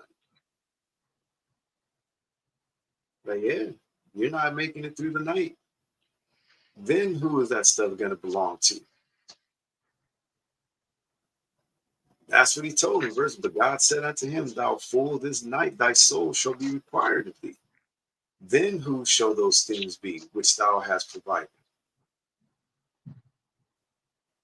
You're not going to be able to enjoy it. You did all that work. You did all that hard, work and labor and, to gather in abundance and get more and more and more and more.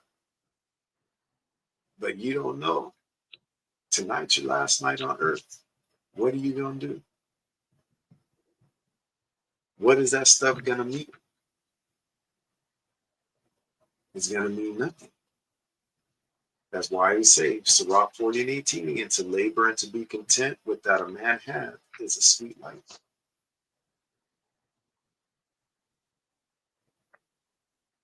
That's why we both, we know what, we're going to work for the things that we want.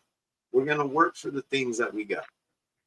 I'm not coming on YouTube teaching the word of God, asking nobody for nothing, for no money, nothing. There's too many people using this Bible to try and get a profit and get rich. And then you're seeing the more money they make, the more abundant their life has become. Talking about the nice 5 and 6 bedroom homes they're buying, the fancy cars they're buying. Now, if they, some of these guys had a regular 9-to-5 job and they were working hard and buying the stuff off their own hard work and labor, I could understand it. I have more respect for it. But the fact that you have no regular job and you're just out here nickel and diming our people for a come up, I got no respect for that. None. And the Lord has no respect for it. None. He's got no respect for these pastors and preachers and ministers and so-called elders of Israel. And I'm talking about both in Christianity and in the Israelite community. He's got no love for any of these men that are using this truth as a come up for financial gain, for financial wealth, so that they can have an abundant life. God is not with it. And from the time I was a kid, I cannot stand watching these preachers rob our people of money, getting rich off the blood, sweat, and tears of your own people.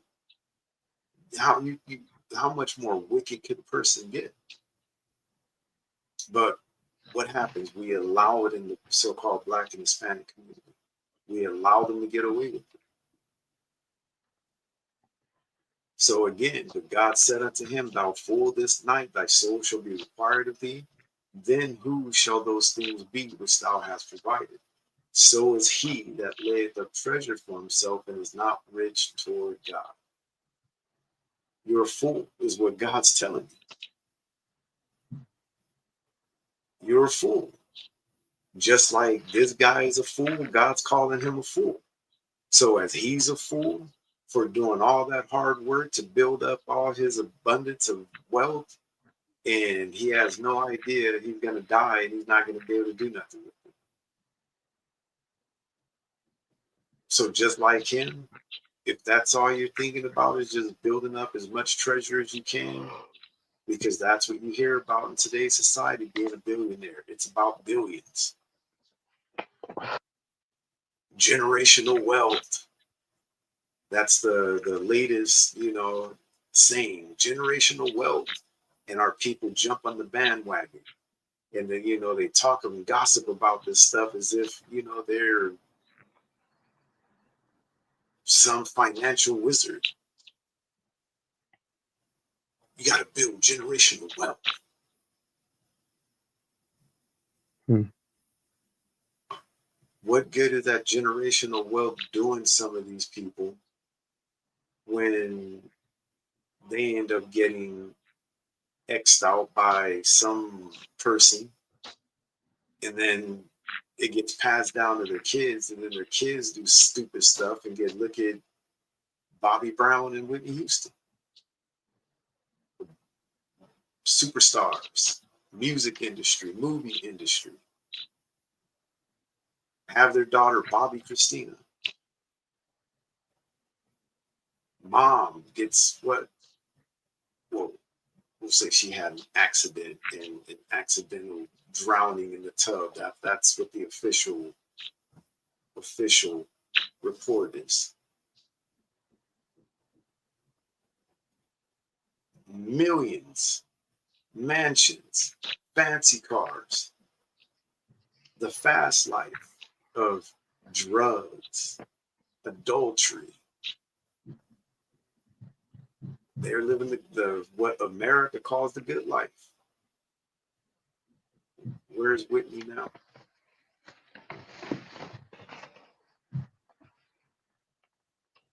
Got passed to her daughter. Where's her daughter now? Who knows who will get? I don't think her daughter had any kids yet. So where'd all that, whatever money and homes and things like that Whitney Houston had, where did it go now? Who even knows where it's at or who's in possession of it now? This is what Christ was trying to warn our people about. But the hard-headedness of Israel. Don't listen. Don't listen. Let's go to the book of 1 Timothy chapter 6. You're going to read verses 6 to 10.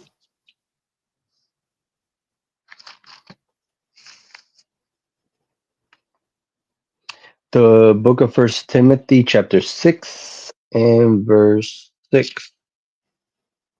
And it says, "But godliness with content is great gain, for we brought nothing into this world, and it is certain we can carry nothing out.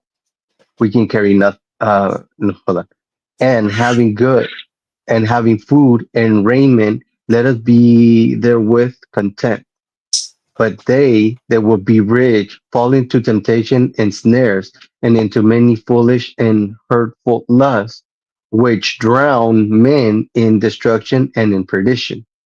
For the love of money is the root of all evil, which while some covet after, they have erred from the faith and pierce themselves through with many sorrows." So again, as it says, we brought nothing into this world, and it is certain we can carry nothing out. So when you're standing before the Most High, you're standing before the angels and Christ, and you're being judged. Scriptures even tells us that the 12 apostles are going to be there judging the 12 tribes of Israel. So while you're there before them being judged, they're not going to care that you had a Rolls Royce. They're not going to care that you had a Lambo. They're not going to care you had a 30-room mansion. They're not going to care that you had $500 million in the bank. They're not going to care that you had billions of fans all over the world screaming your name.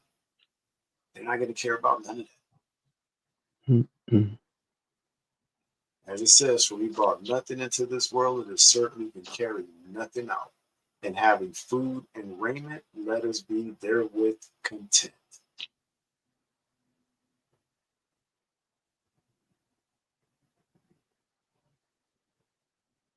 Let's go to Job 1 and 21. The book of Job, chapter 1 and verse 21. "And said, naked came I out of my mother's womb, and naked shall I return thither the Lord gave me. And the Lord had taken away. Blessed be the name of the Lord." Naked came I out of my mother's womb, and naked shall I return thither. The Lord gave, and the Lord hath taken away. Blessed be the name of the Lord. And that's exactly what can happen. The Lord can bless you with a whole lot of blessings. And all it takes is for you to mess up once and you can take it all the way. You see it happening all the time. You see it happening all the time. Again, look at P. Diddy.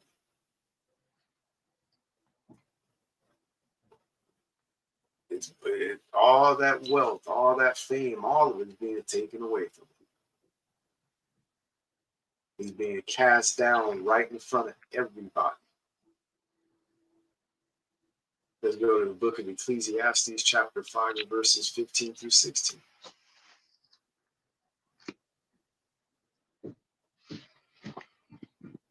The book of Ecclesiastes, chapter 5 and verse 15.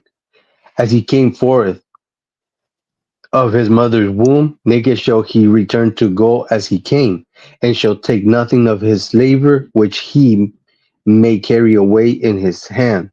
And this also is a sore evil, that in all points as he came, so shall he go. And what profit had he that had labored for the wind?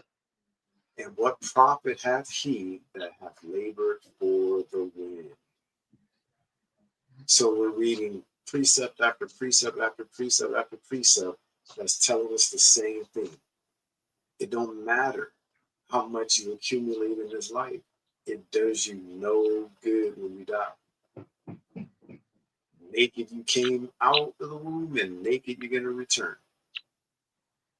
As it says here in Ecclesiastes 5 and 15, as he came forth of his mother's womb, naked shall he return to go as he came, and shall take nothing of his labor, which he may carry away in his hand. So you're going to be working your whole life to accumulate an abundance of wealth and abundance of goods. And it's going to do you no good because you can't carry it out. You're not going to be able to come lugging that safe full of money in front of the Most High. It's not going to happen. Can't carry it with you. So again, where is your treasures lie? Where are you laying your treasures up in?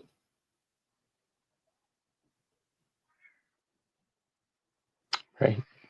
Let's go to the book of Sirach, chapter 29. You're going to read verse 21.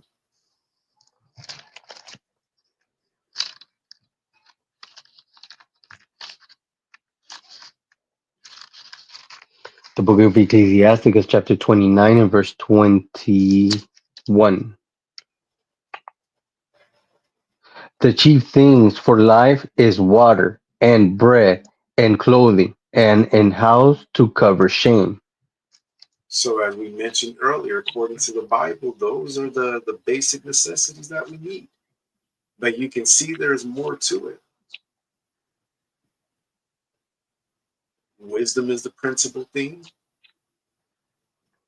So physically, these are the things that you need: water, bread, clothing, a house. But the Bible goes beyond your physical needs.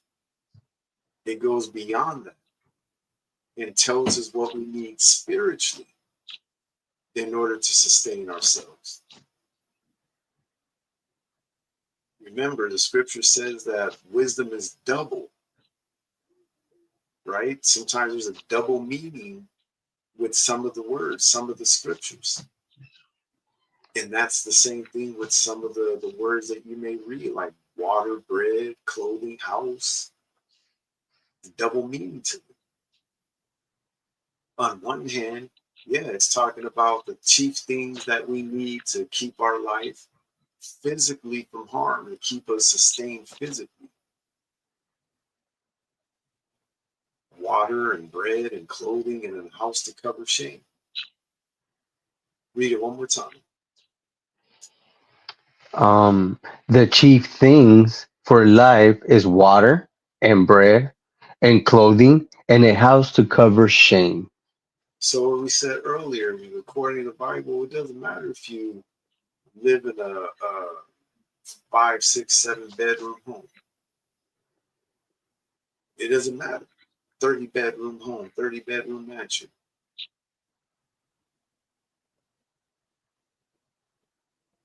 He basically made it easy for us.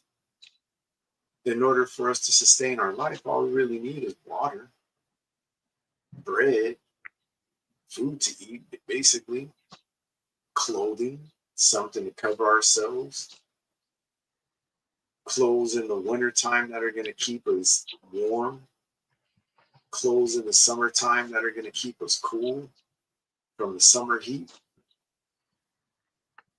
and a house to cover shame. Just need really some place to lay your head down, really, when you really think about it. But you do read about in the scriptures about some of our forefathers having abundance. Why did they have it in most cases? Because the Lord blessed them with it, because they kept the commandments. You read about many of our forefathers in the scriptures that had wealth, but it was given to them based off of what? Them keeping the commandments, because they held their treasures according to the commandments. Their minds were not on worldly things, like with King Solomon. King Solomon could have prayed and asked for all the money in the world, all the wealth and abundance, and he didn't ask for none of that. He asked for wisdom and knowledge and understanding. And because that's all he wanted, the Lord gave it to him and then some. He added those other things. He gave him the wealth. He gave him all that. But even Solomon sinned. Even Solomon allowed silly women to bring him down. We've got to keep these things in mind. We got to remember whatsoever things were written aforetime were written for our learning. Written and left for us to learn from the mistakes of our forefathers. And unfortunately, we as Israelites still don't get it. The chief thing for life is water, bread, and clothing, and a house to cover shame. Let's go to Sirach 39 and 26.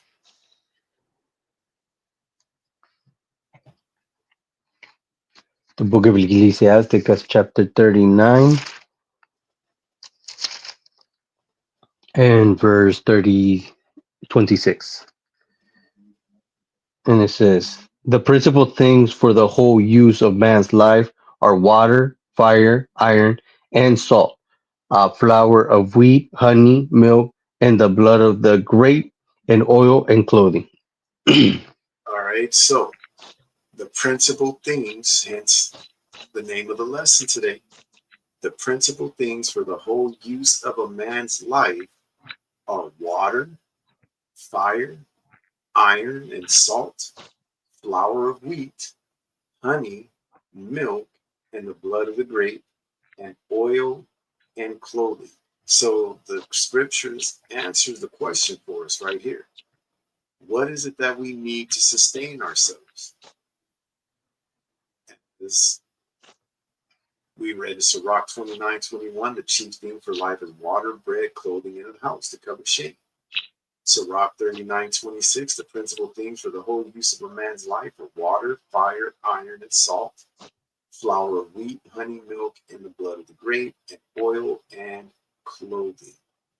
So what we got to keep in mind is, remember that when the Most High brought Israel out of Egypt, he provided all these things for Israel, especially Sirach 29 and 21, water, bread, clothing, and shelter. He provided those four things for our forefathers in the wilderness after he brought us up out of Egypt. He gave us all the things we needed to sustain ourselves when he brought us up out of Egypt. But guess what? It wasn't enough for Israel. As usual, it wasn't nearly enough. Israel complained, they whined and cried, and were rebellious. And look at where we are now. Look at where we are. All right. So we got to also keep in mind that when he brought us up out of Egypt and he gave us the commandments and he had Moses teaching us the laws, he also promised us that if we kept the commandments, he would add unto us even more than the basic needs of water, bread, clothing, and a house. But it was a promise made and predicated upon us doing something that he asked of us. So if we had kept the commandments, not only would he have provided the basic needs of the basic necessities that we would need to sustain ourselves, like water, bread, clothing, and a house, he would have given us all the extra things that we would need, like water, fire, iron, salt, flour, wheat, honey, milk, the blood of the grape, and oil and clothing. We're going to break those down because these are talking about physically, water, fire, iron, salt, flour, wheat, honey, milk, and the blood of the grape, and oil and clothing. We need those things to sustain ourselves in life. And he says those are the principal things for the whole use of man's life. The principal things for the whole use of man's life are water, iron, and salt, flour, wheat, honey, milk, and the blood of the grape, and oil and clothing. So again, we were promised, we were told that if we kept the commandments, he would add even more than the basic needs. We would be living wealthy. We would be driving all the most fancy cars, having the most fancy jobs and fancy homes, and living life of abundance. But in order for him to give us that, we've got to be living righteously. Let's go to Deuteronomy 7. You're going to read 11 through 14. Let's show them that the Most High promised the Israelites, you so-called blacks, Hispanics, and Native Americans, he was providing the basic necessities for us from the very beginning, from the time he brought us up out of Egypt until the time he allowed us to go into the land. He provided for us. And he had promised us that if we kept the commandments, when we got into the land, he would have provided everything else. We would have been living in laps of luxury, especially today in today's modern times. But what did Israel do? We didn't listen. Let's go ahead and listen to what he said. Go ahead and read what you got. The book of Deuteronomy, chapter 7, and verse 11. Thou shalt therefore keep the commandments and the statutes and the judgment which I command thee this day to do them. Wherefore it shall come to pass, if ye hearken to these judgments and keep and do them, that the Lord thy God shall keep unto thee the covenant and the mercy which he sware unto thy fathers. And he will love thee and bless thee and multiply thee. He will also bless the fruit of thy womb and the fruit of thy land, thy corn and thy wine and thy oil, the increase of thy kind and the flocks of the sheep in the land which he swore unto thy fathers to give thee.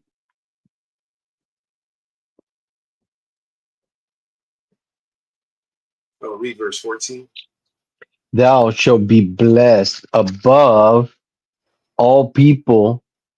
There shall not be male or female barren among you or among your cattle.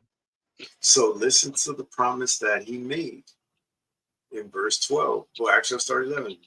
Thou shalt therefore keep the commandments and the statutes and the judgments which I command thee this day to do them. So he told us we're supposed to keep the commandments, the statutes, and the judgments. He commanded it. And he said, wherefore it shall come to pass, if ye hearken to these judgments, and keep and do them, that the Lord thy God shall keep unto thee the covenant and the mercy which he swore unto thy fathers. And he will love thee and bless thee and multiply thee. He will also bless the fruit of thy womb and the fruit of thy land, thy corn and thy wine, and thine oil, the increase of thy kind, and the flocks of thy sheep in the land which he sware unto thy fathers to give thee. Thou shalt be blessed above all people. There shall not be male or female barren among you or your cattle.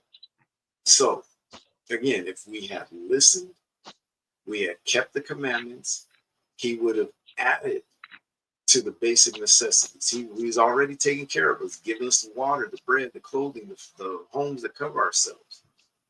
But once we got into the land, if we kept the commandments, we would have been living in life in luxury. We would have been on top. We would have been ruling. We wouldn't be suffering how we're suffering today. Let's go to Deuteronomy 8 and 1 through 20. And I'm going to stop you here and there as you go through. Okay. The book of Deuteronomy, chapter 8 and verse 1. All the commandments which I command thee this day shall ye observe to do, that ye may live and multiply, That you may what? and that you may live and That multiply, ye may live. That ye may live and multiply. Go ahead. and go in and possess the land which the Lord sware unto your fathers. And thou shalt remember all the way which the Lord thy God led thee these 40 years in the wilderness, to humble thee and to prove thee, to know what was in thy heart, whether thou wouldest keep his commandments or no. Whether thou wouldest keep his commandments or no. You see, when you read the Old Testament and you look at what's going on with our people today, you can see everything was a test. Everything that he did in the wilderness was a test to see if we would keep the commandments. Even after he put us in the land, we were still being tested. He kept the other nations surrounding us to see whether or not we would keep the commandments. Just like today in Babylon the Great here in America, he has us here in America surrounded by our enemies, surrounded by all the other nations. And it's a test to see, will we keep his commandments or will we not keep them? It's that simple. Let's go ahead and read on. And he humbled thee and suffered thee to hunger, and fed thee with manna which thou knowest not, neither did thy fathers know, that he might make thee known that man does not live by bread only, but by every word that proceeded out of the mouth of the Lord doth man live. But by Thy, every word that proceeded out of the mouth of the Lord doth man live. So what gives us life? The words that come out of the mouth of the Lord. Every word. All right, let's go ahead and read on. thy raiment waxed not old upon thee, neither did thy foot swell these 40 years. It's because he kept our clothing good. We didn't have any problem having clothes, shoes, none of that. Go ahead.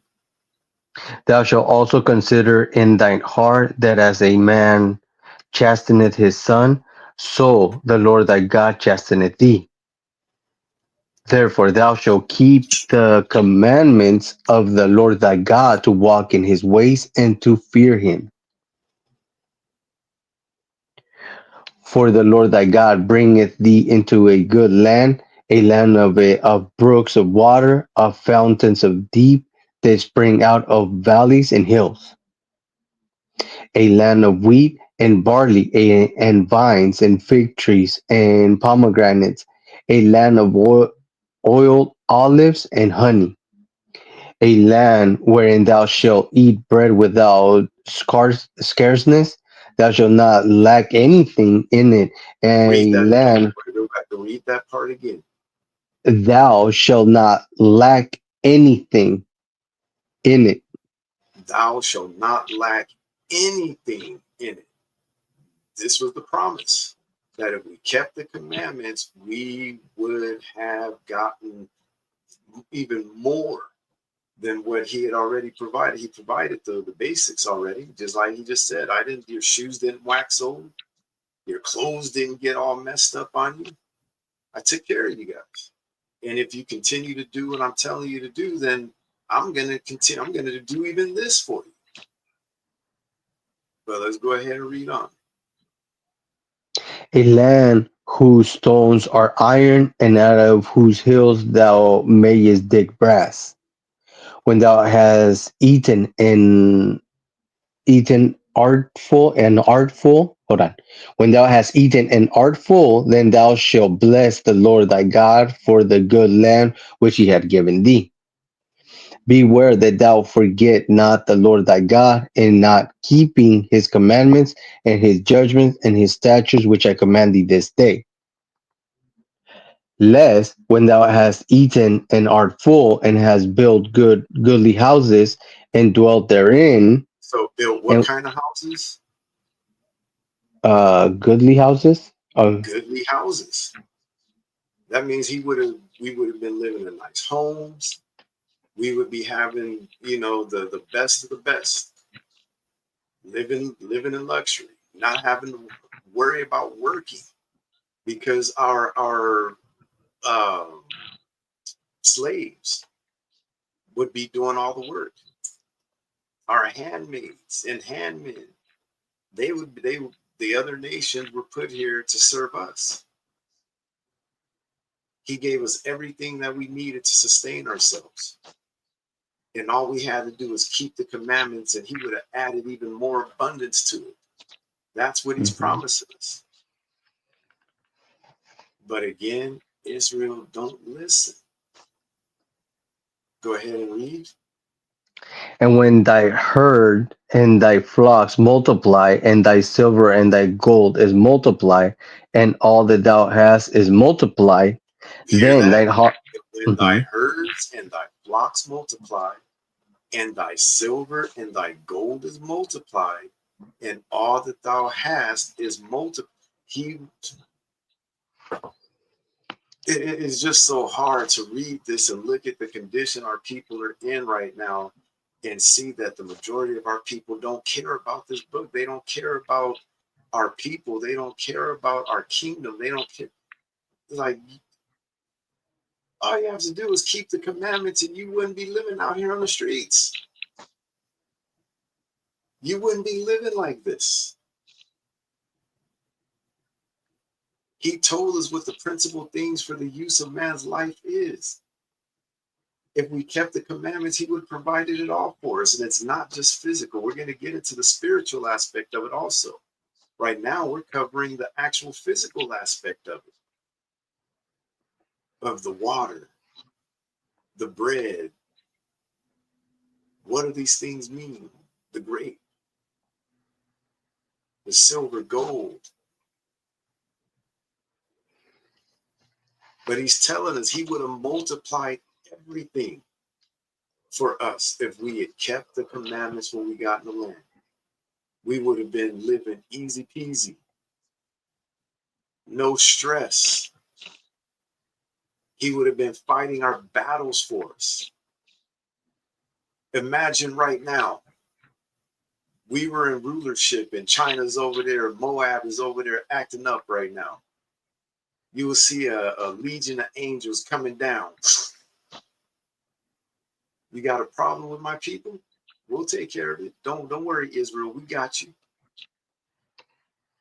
You guys are keeping the commandments. Just sit over there and enjoy life. Well, we'll take care of this for you. In fact, you know what? Just so you guys can get a little bit of get back, we'll take some of you with us. Mm-hmm. And we'll be over there battling them and giving them a butt whipping like they've never seen in their lives. But we did not listen. Let's go ahead and read on. Verse 14.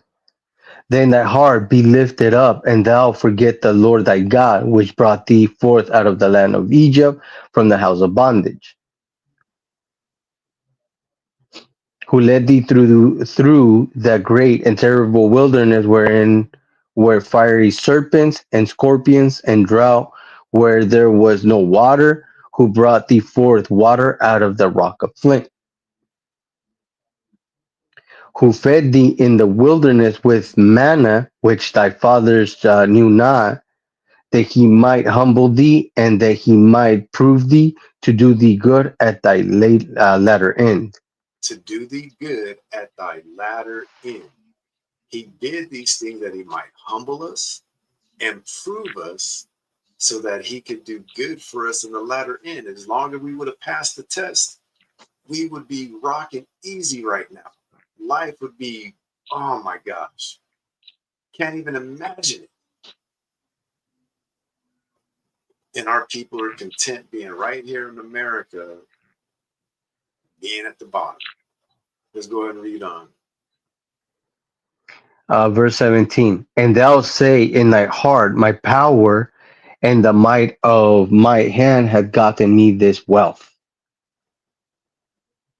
But thou shalt remember the Lord thy God, for it is he that giveth thee power to get well, that he may establish his covenant, which he sware unto thy fathers, as it is this day. And it shall be, if thou do at all forget the Lord thy God, and walk after other gods, and serve them, and worship them, I testify against you this day that ye shall surely perish. As the nations which thy Lord destroy before your face, so shall ye perish, because ye will not be obedient unto the voice of the Lord your God. So he told us straight, keep my commandments and live. I will do this, and this for you. But if you break my covenant, you're going to perish. And I'm sorry, you guys are going to have to go. I'm going to have to punish you. So I don't want to, but I got to test you guys, what are you guys going to do? What are you going to do, Israel? And here it is, 2025. We got to ask the same question. What are you going to do, Israel? Because he's still offering this promise to us. It's not too late. It's just now we can't visually see it. We can't partake in it right now because we're on punishment. We're kicked out of the land. We're in our enemy's land. We have the other nations ruling over us. They're at the top, we're at the bottom. And our people are still being rebellious. Let's go to Sirach 39 and read verses 25 through 27.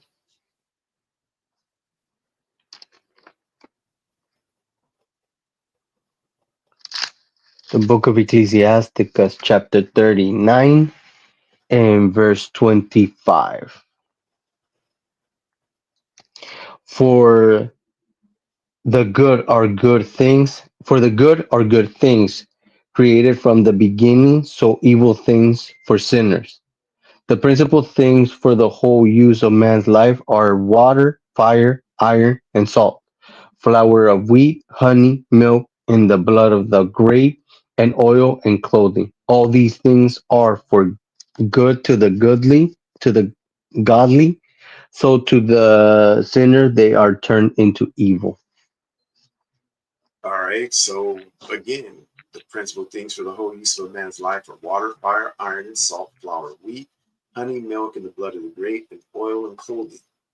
So it's talking about the physical aspects of it, but there is a spiritual aspect also that we're going to cover in this lesson. We may have to do, actually, we are going to have to do this lesson in 2 or 3 lessons because it's a lot. It's a long lesson, a lot of information to cover. All right. But as it says in verse 25, Sirach 39:25, for the good are good things created from the beginning. So evil things for sinners. So if we did good, He had nothing but good things laid ahead for us. Nothing but good things.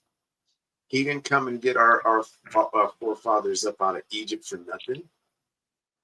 He didn't do that just for nothing.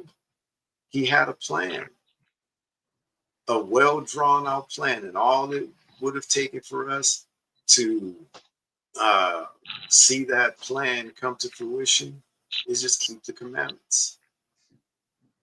For the good are good things created from the beginning, so evil things for sinners. The principal things for the whole use of a man's life are water, fire, iron, and salt, flour, wheat, honey, milk, and the blood of the grape, and oil and clothing. As we go through the lesson, we're going to break down each one and let you understand what the water represents, what the fire represents, what the iron represents, what salt represents, the flour of wheat, what that represents, what honey represents, what milk represents, the blood of the grape, what that represents, which is wine, and oil, what that represents, and clothing, what that represents in the scriptures. There's a spiritual representation for each of them. How are you dealing with each of these spiritually to sustain your life spiritually? How are you growing spiritually? How are you strengthening yourself spiritually? So far, we've been talking about and dealing with the physical aspect of sustaining your life with food, water, having clothing, and a house to cover you, the basic necessities, which again, he provided for us in the wilderness.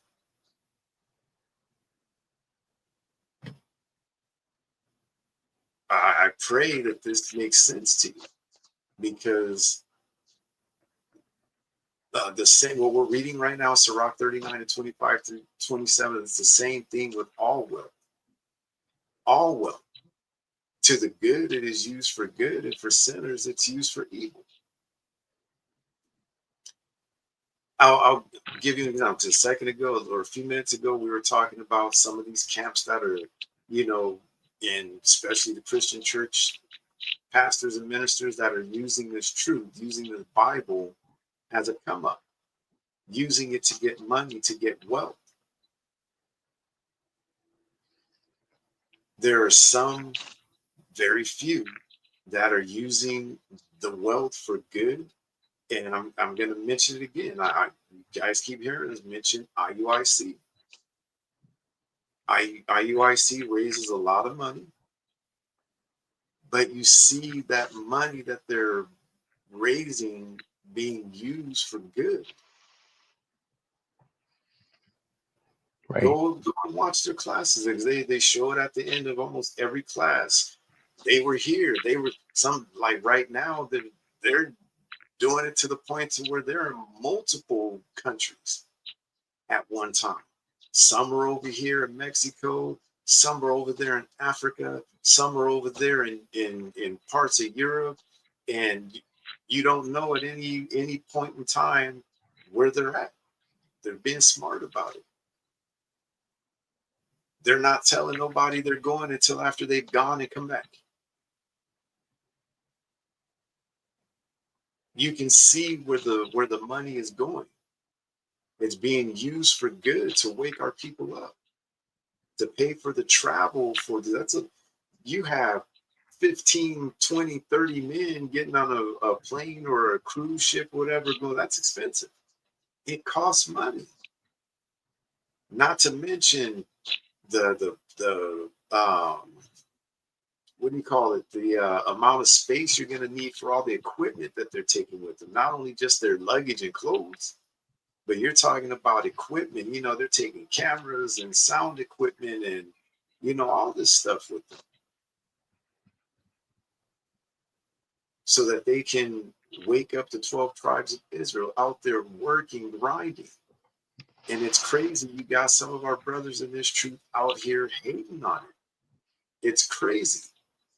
Like, instead of sitting back hating on it, why don't you get up off your butt and ask to join? How can we do this with you? And if you can't let us do it, show us how to do it like you're doing it, so we can be there and help you. But that's not what's happening. There's so much pride in the Israelite community. It's like, oh, That's the attitude of our people. And then we wonder why we don't get anywhere. Crabs in a barrel trying to pull down the next. It's sad, real sad. So, but again, these things, the good things, are created what? For the good, and evil things for sinners.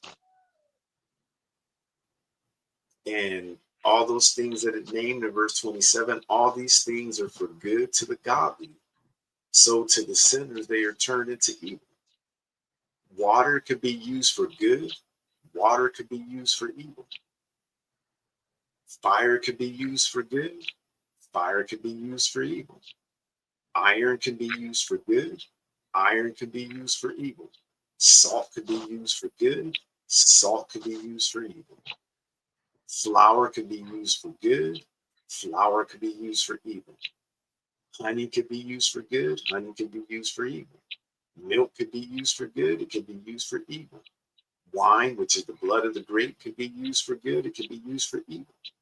Oil could be used for good. It could be used for evil. Clothing could be used for good. Clothing could be used for evil. Right. All right. So this is what he's talking about. Let's grab Proverbs 4 and 7 again. We already grabbed it a couple of times. We need to go back again. The book of Proverbs, chapter 4 and verse 7. Wisdom is the principal thing, therefore get wisdom, and with all thy getting, get understanding. Wisdom is the principal thing. Remember the title of the class, the principal things for the whole use of man's life. It just named them off what they are. Water, fire, iron, and salt, flour, wheat, honey, milk, and the blood of the grape, and oil and clothing. All those things. But the principal thing is wisdom. Wisdom is the principal thing. Therefore, get wisdom, and with all thy getting, get understanding. And we covered what understanding is at the beginning of the lesson. Turning from evil, repentance. Job 28:28. So we've got to keep these things in mind. Let's go to the book of Wisdom of Solomon and go to chapter 8 and read verse 7. The book of Wisdom of Solomon, chapter 8 and verse 7. And if a man love righteousness, her labors are virtuous, for she teacheth temperance and prudence, justice and fortitude, which are such things as men can have nothing more profitable in their life. Listen to that. And if a man love righteousness, her labors are virtues, for she teacheth temperance and prudence, justice and fortitude, which are such things as men can have nothing more profitable in their life. So the scriptures all throughout the Bible are giving us the blueprint. It's telling us the things that we need to sustain ourselves spiritually so we can live spiritually. We can strengthen ourselves spiritually. It covers all bases. What we need to do to sustain ourselves physically, mentally, and it shows us how to sustain ourselves spiritually. All right. So we're going to look up some of these words because some of our people don't really understand what righteousness means, what virtue is. They don't understand temperance. They don't understand prudence and justice or fortitude. Our people have no idea what these things mean. All right. So let me share the screen real quick. Let's look these words up so you can understand what it's talking about. That if a man love righteousness, it teaches you these things. All right. So first we're going to look up righteousness. Sure.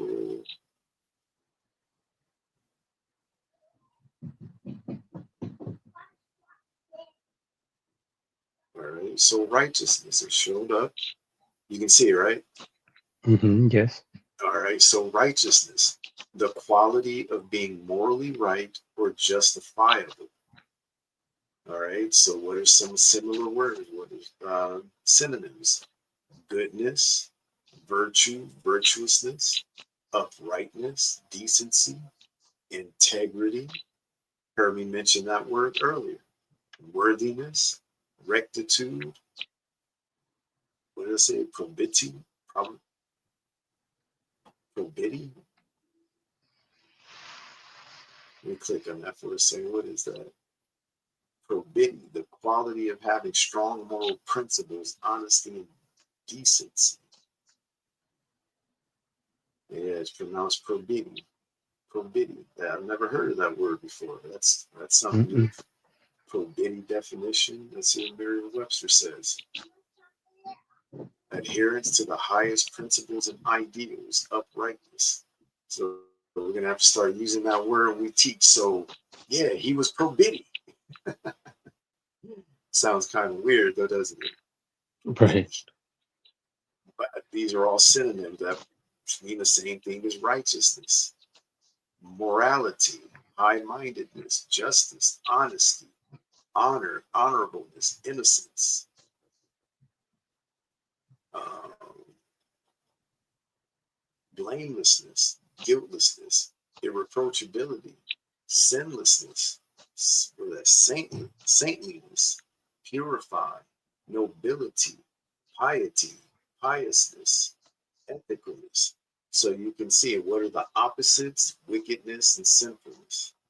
So you got an idea. Let's go to virtue. What does virtue mean?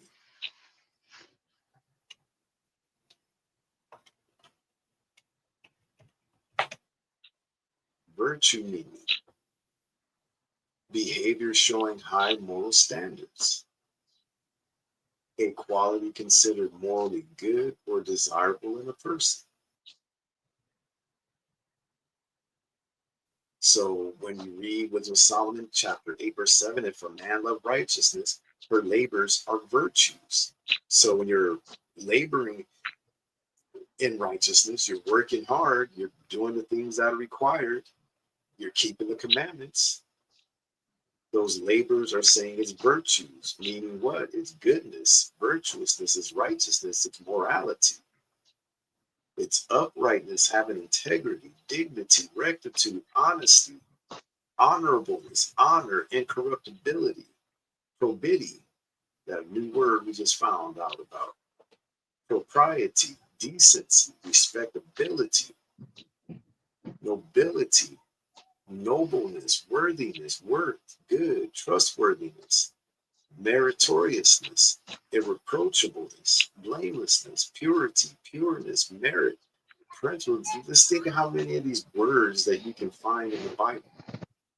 A lot of these words are there. Principles, ethics. All right. So we got to remember this when it comes to what virtue is. Do you have virtue? Do you carry yourself in a virtuous manner? In what kind of manner is that? Behavior showing high moral standards.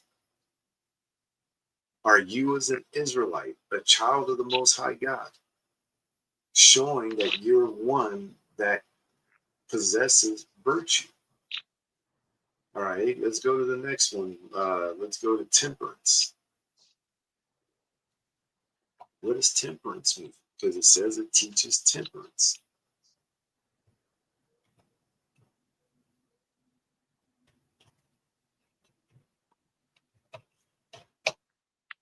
Oops.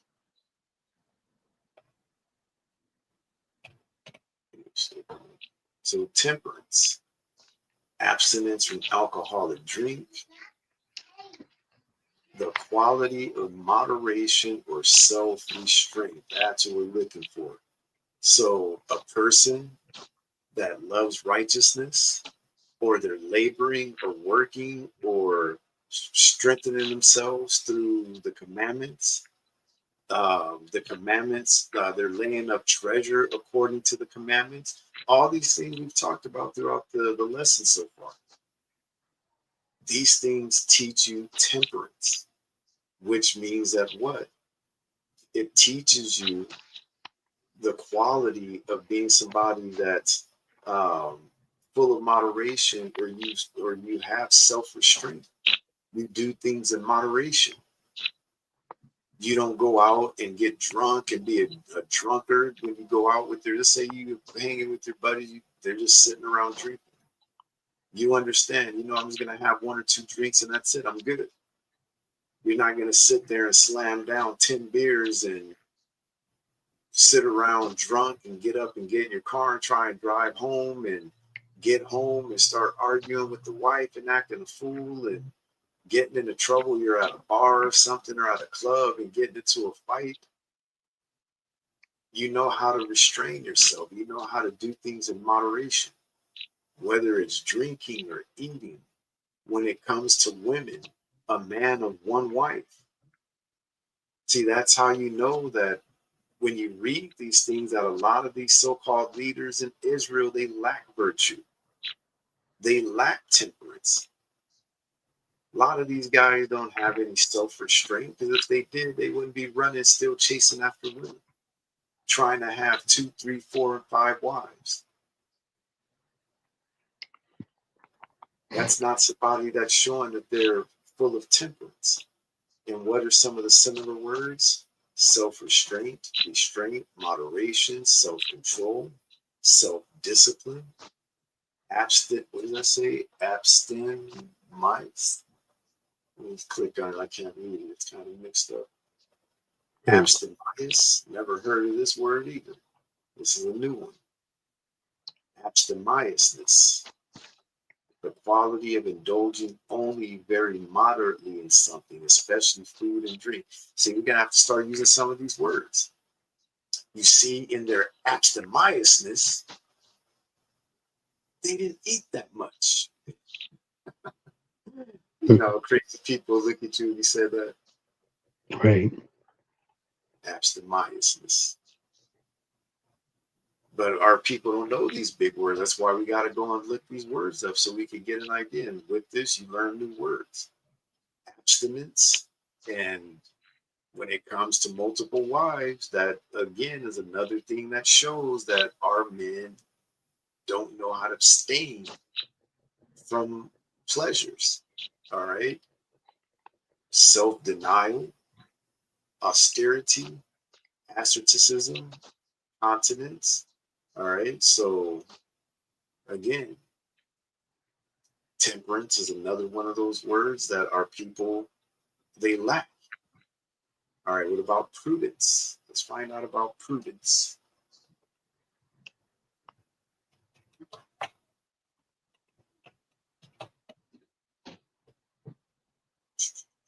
Prudence.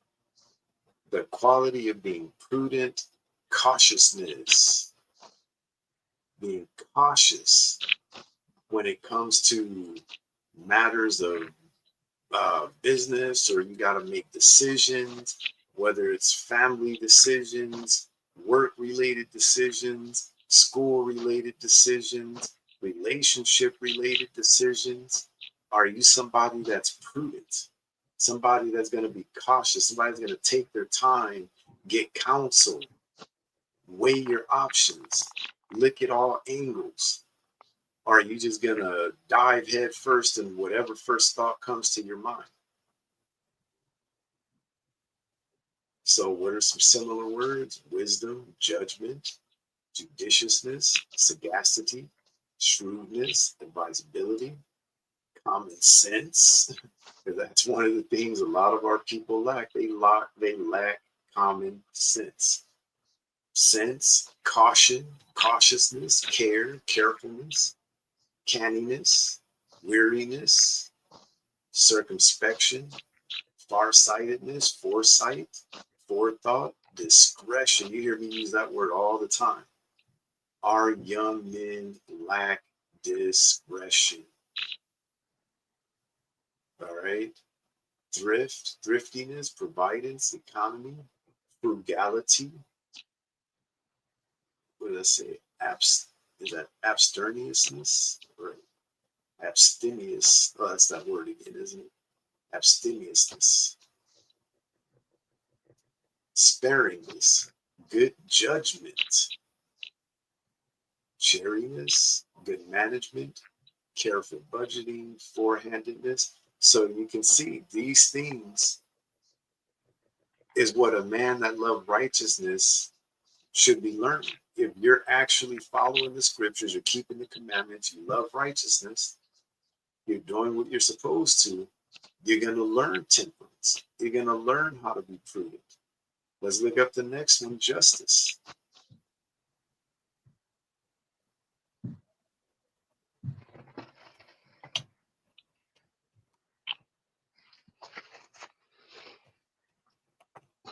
So that goes back again to what I was saying earlier. American society has us believing that what makes a person good is what kind of job you have, what kind of house you live in, what kind of car you drive, how much money you got, how much power and influence you got. That's what, oh, he's a good dude. He's a good dude. Yeah, he's an attorney. Oh, he's a good dude. Oh, yeah, he's good. He's a doctor. And it's like, do you know how many doctors are out here taking advantage of people just so they could make money? Some of these doctors are out here over prescribing people medications that they don't need just so they could get kickback from the pharmaceutical companies. Some of these attorneys are out here taking advantage of people just so they can show up in court and get a little money. So you got to be real cautious about who you trust. All right, so here it is, justice. What does that mean? Just behavior or treatment. The quality of being fair and reasonable. I like that one. So are you a just person? Do you know how to delve out justice? The administration of the law or authority in maintaining this. A judge or magistrate, in particular, a judge of the Supreme Court of a country or state. All right. So when it comes to justice, are you somebody, as it says, that can be fair, justness, fair play, fair-mindedness, equity, equitableness, even-handedness, egalitarianism, impartiality? Can you be impartial? Can you be objective? As it says, objectivity. Can you be neutral? Disinterestedness, open-mindedness, nonpartisanship, honor, uprightness, decency, integrity. Here's that word again, probity, honesty, righteousness, ethics, morals, morality, virtue, principle, right-mindedness, propriety, scrupulousness, trustworthiness, incorruptibility. So are you somebody that is be a person of justice? What about fortitude? Because this word fortitude is another one. What does fortitude mean?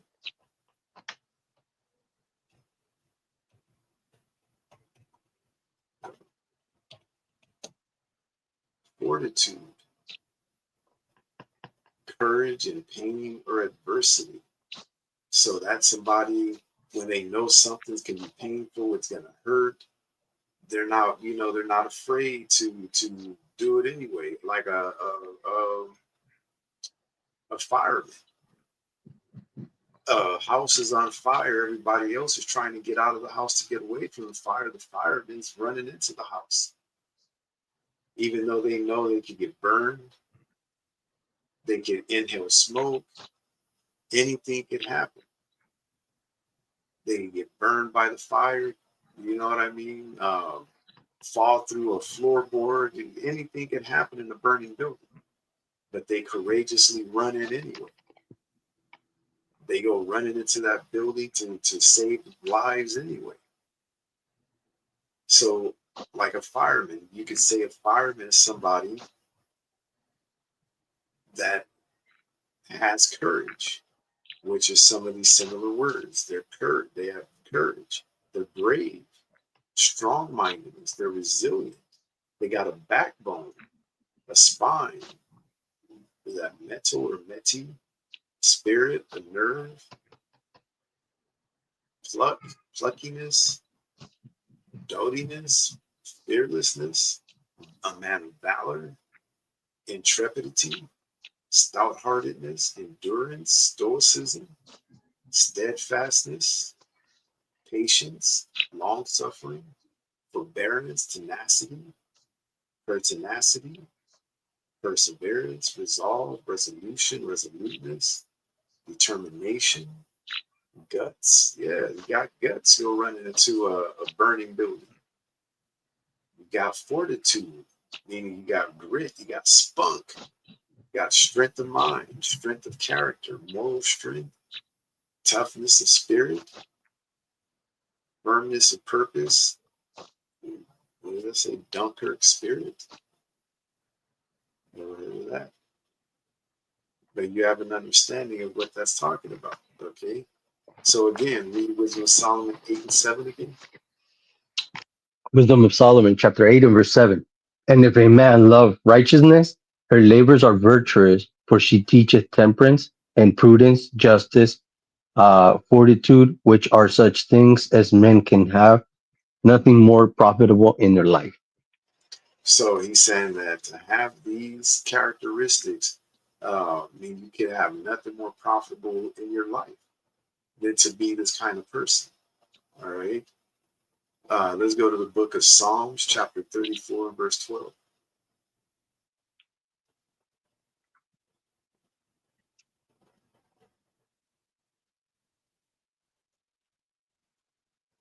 Book of Psalms, chapter 34 and verse 12. What man is he the that desireth life and love many days that he may see good? So it says, what man is he that desireth life and loveth many days that he may see good? That's the question. What man is it? What man on this earth desires life? What man on this earth loves to be able to spend many days upon this earth so that he can what? He may see good. Because remember, that's the promise. Do what I say, and good things will come to you. Good things will be given to you. Don't do what I say, and it's all bad. All right. So again, what man is he that desireth life and loveth many days that he may see good? So in order to answer that question, we first got to understand what is life according to the Most High. What is life? What is it? We know according to the world and, life is just how you live it. Again, are you fulfilling your personal desires? Are you happy fulfilling those desires? And how? Through an abundance of drinking, maybe, the FCX, an abundance of a whole lot of other things, food, eating. So, what is life according to the Most High standards? Let's go to Job chapter 27 and read verse 3.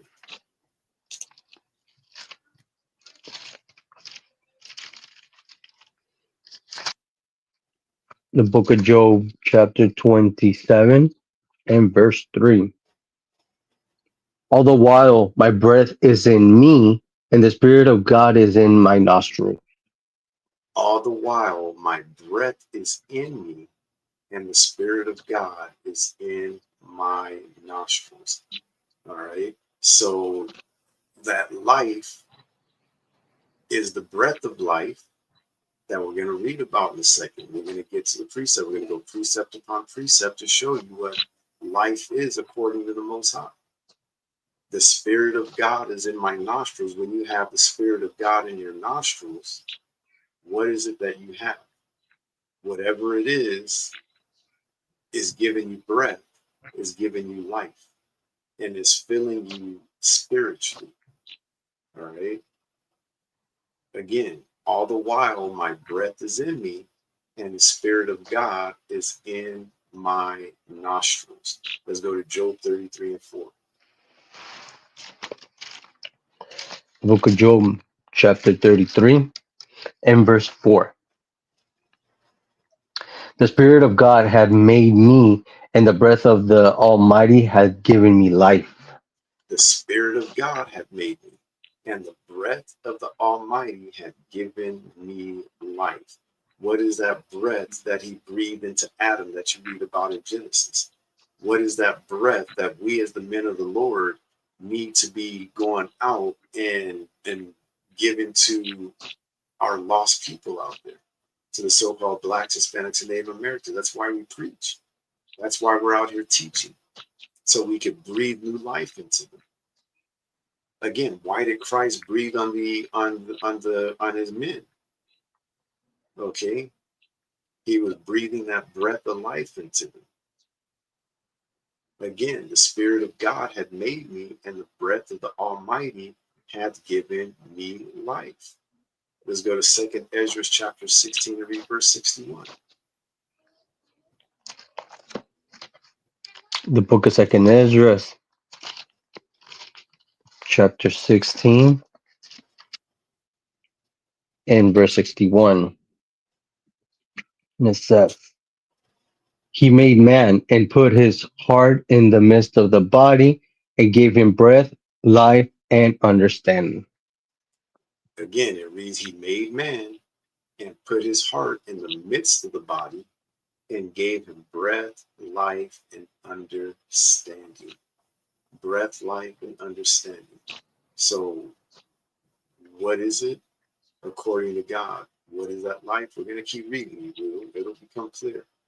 All right, let's go to the book of Ezekiel, chapter 37. We're going to read verses 5 through 6.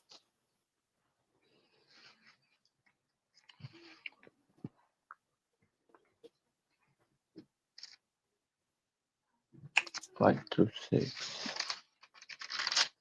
Ezekiel. The book of Ezekiel, chapter 37, verses 5. Thus said the Lord God unto these bones, Behold, I will cause breath to enter into you, and ye shall live. And I will lay sinew upon you, and will bring up flesh upon you, and cover you with skin, and put breath in you, and ye shall live, and ye shall know that I am the Lord. And put breath in you, and ye shall live. What is that breath that he's going to put within us that's going to give us life? It's the same breath that he breathed into the nostrils of Adam that breathed life into Adam. Let's go to Genesis 2 and 7 and read that real quick. The book of Genesis, chapter 2, and verse 7. And the Lord God formed man of the dust of the ground, and breathed into his nostrils the breath of life, and man became a living soul. And breathed into his nostrils the breath of life, and man became a living soul. All right, that's what was really going on in the book of Genesis with Adam. He breathed the breath of life into him, and man became a living soul. What was it that he breathed into him? Just listen closely to the following precepts that we bring you. It will answer the questions. Go to 2nd Ezra chapter 3 and read verses 4 through 6. The book of 2nd Ezra, chapter 3, and verse 4. O Lord, who bearest rule, thou speakest at the beginning when thou didst plant the earth, and that thyself alone, and commandedst the people, and gavest the body unto Adam without soul, which was the workmanship of thine hands, and didst breathe into him the breath of life, and he was made a living before thee.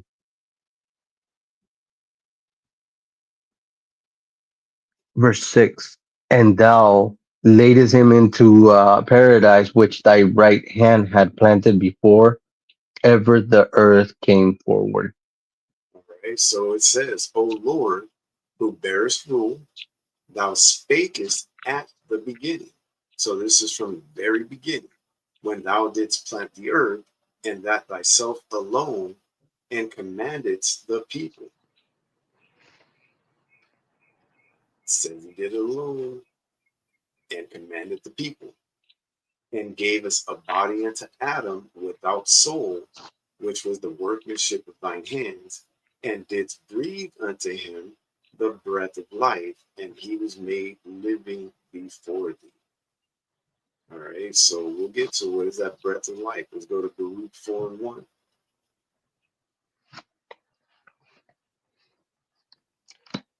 The book of Baruch, chapter 4 and verse 1. This is the book of the commandments of God, and the law that endureth forever. All they that keep it shall come to life, but such as leave it shall die. So again, this is the book of the commandments of God and the law that endures forever. So the scripture says the law endures forever. All right. All they that keep it shall come to life, but such as leave it shall die. So what is that breath of life that was breathed into Adam, that breath of life that we are going out, and many of our brothers are going out trying to breathe into our fellow Israelites? That breath of life is the commandments.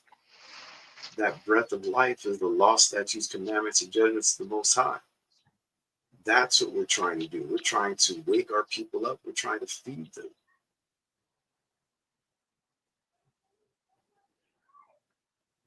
That's the breath of life. Again, this is the book of the commandments of God and the law that endures forever. All they that keep it shall come to life, but such as leave it shall die. Look at Proverbs 7:1-2.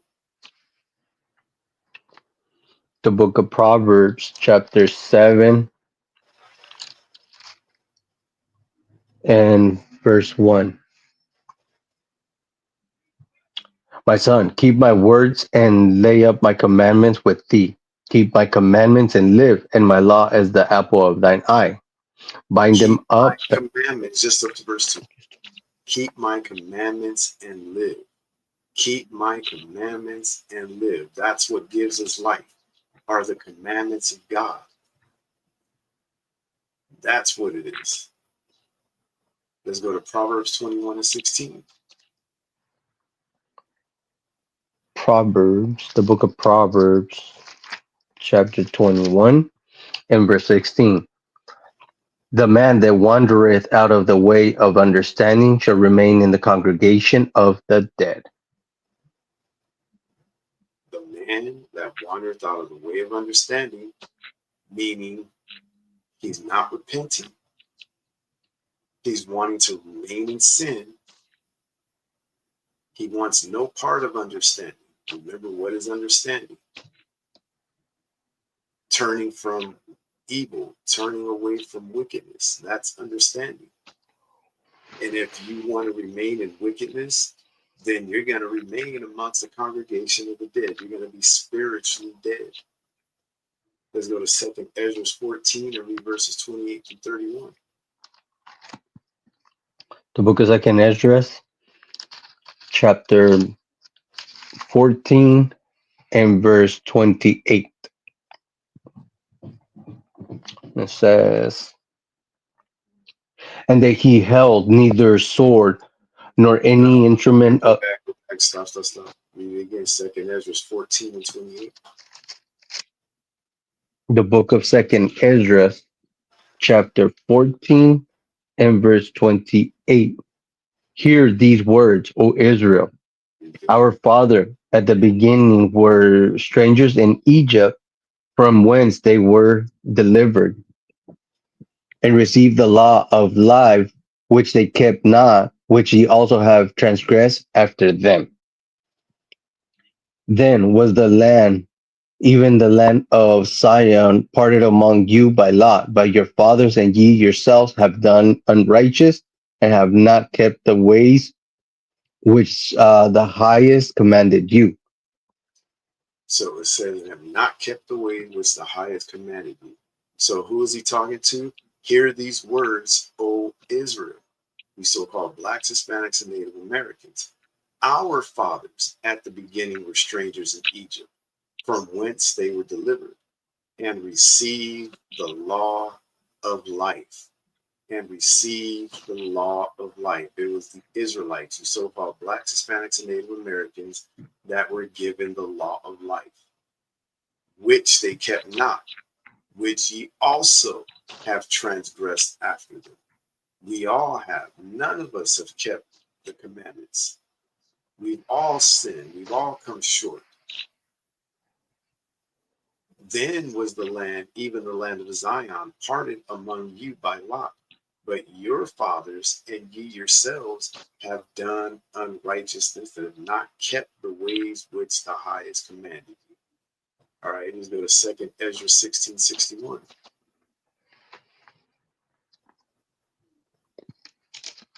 The book of Second Esdras, chapter 16 and verse 61. He made man and put his heart in the midst of the body and gave him breath, life, and understanding. And gave him breath, life, and understanding. He made man and put in his heart, he made man and put his heart in the midst of the body and gave him breath, life, and understanding. Let's go to Revelation 11:11. The book of Revelation, chapter 11 and verse 11. And after 3 days and a half, the spirit of life from God entered into them, and they stood up their feet, and great fear fell upon them which saw them. All right.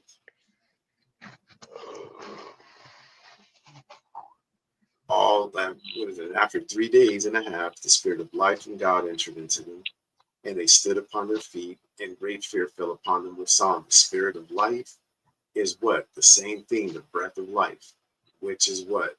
The law, statutes, commandments, and judgments. This word, how do we know? Let's go to John 6:63.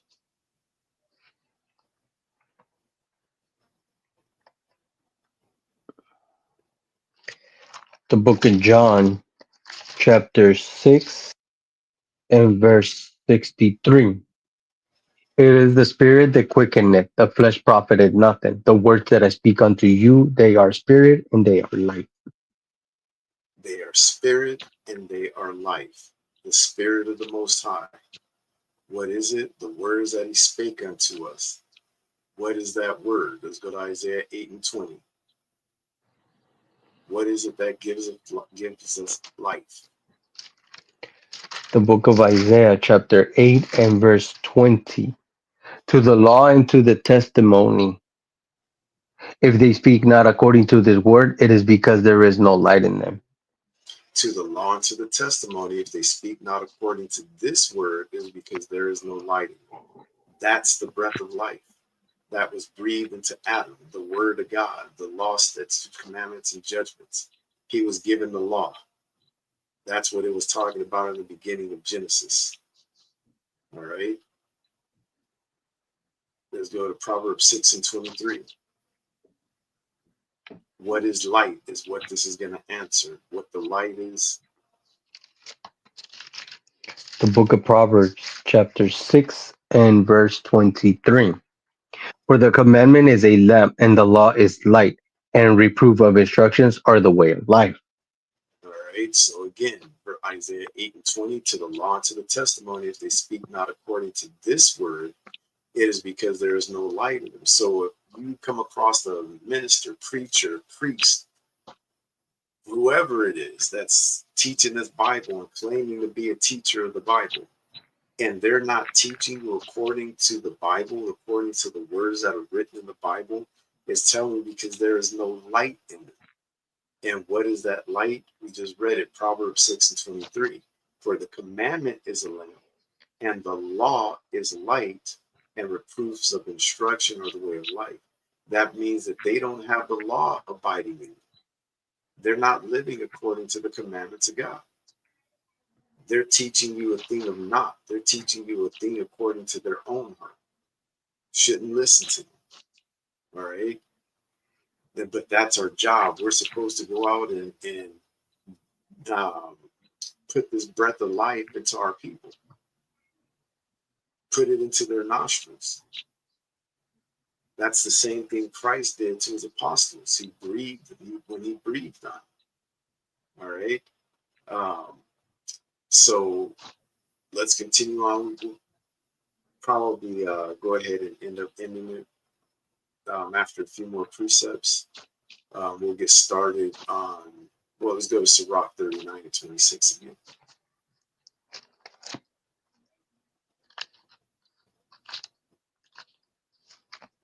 The book of Ecclesiasticus, chapter 39 and verse 26.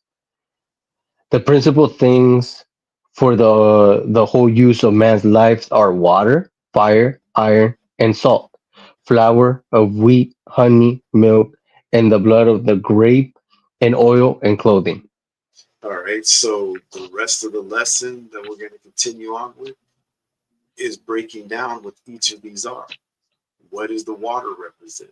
What does the fire represent? What does the iron represent? What is the salt, the flour, the wheat, the honey, the milk, the blood of the grape, the oil, the clothing?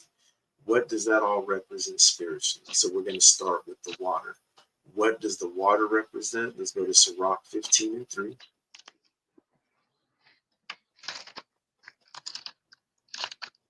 The book of Ecclesiasticus, chapter 15 and verse 3.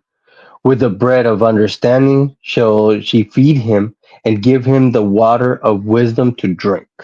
So we said it earlier when we read that God has, told us that having food and bread, having water, bread, raiment, and a house to cover shame. Those are the basic needs that we have in this life. But spiritually, that bread represents understanding. As it says, with the bread of understanding shall she feed him. So physically, yes, you need food. You need to be physically fed food. But spiritually, you need to be fed that bread of understanding when it comes to the water.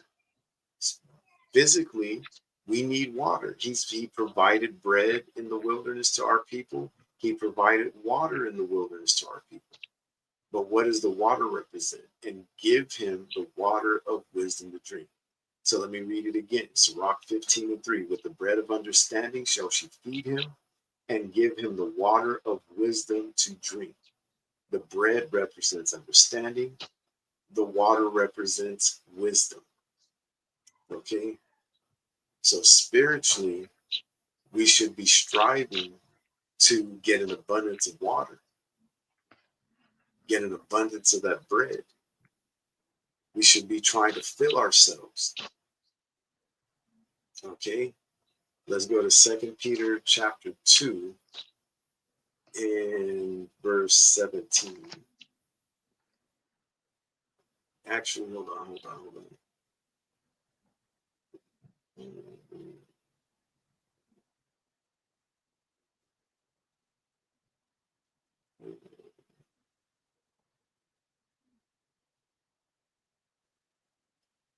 Read down to verse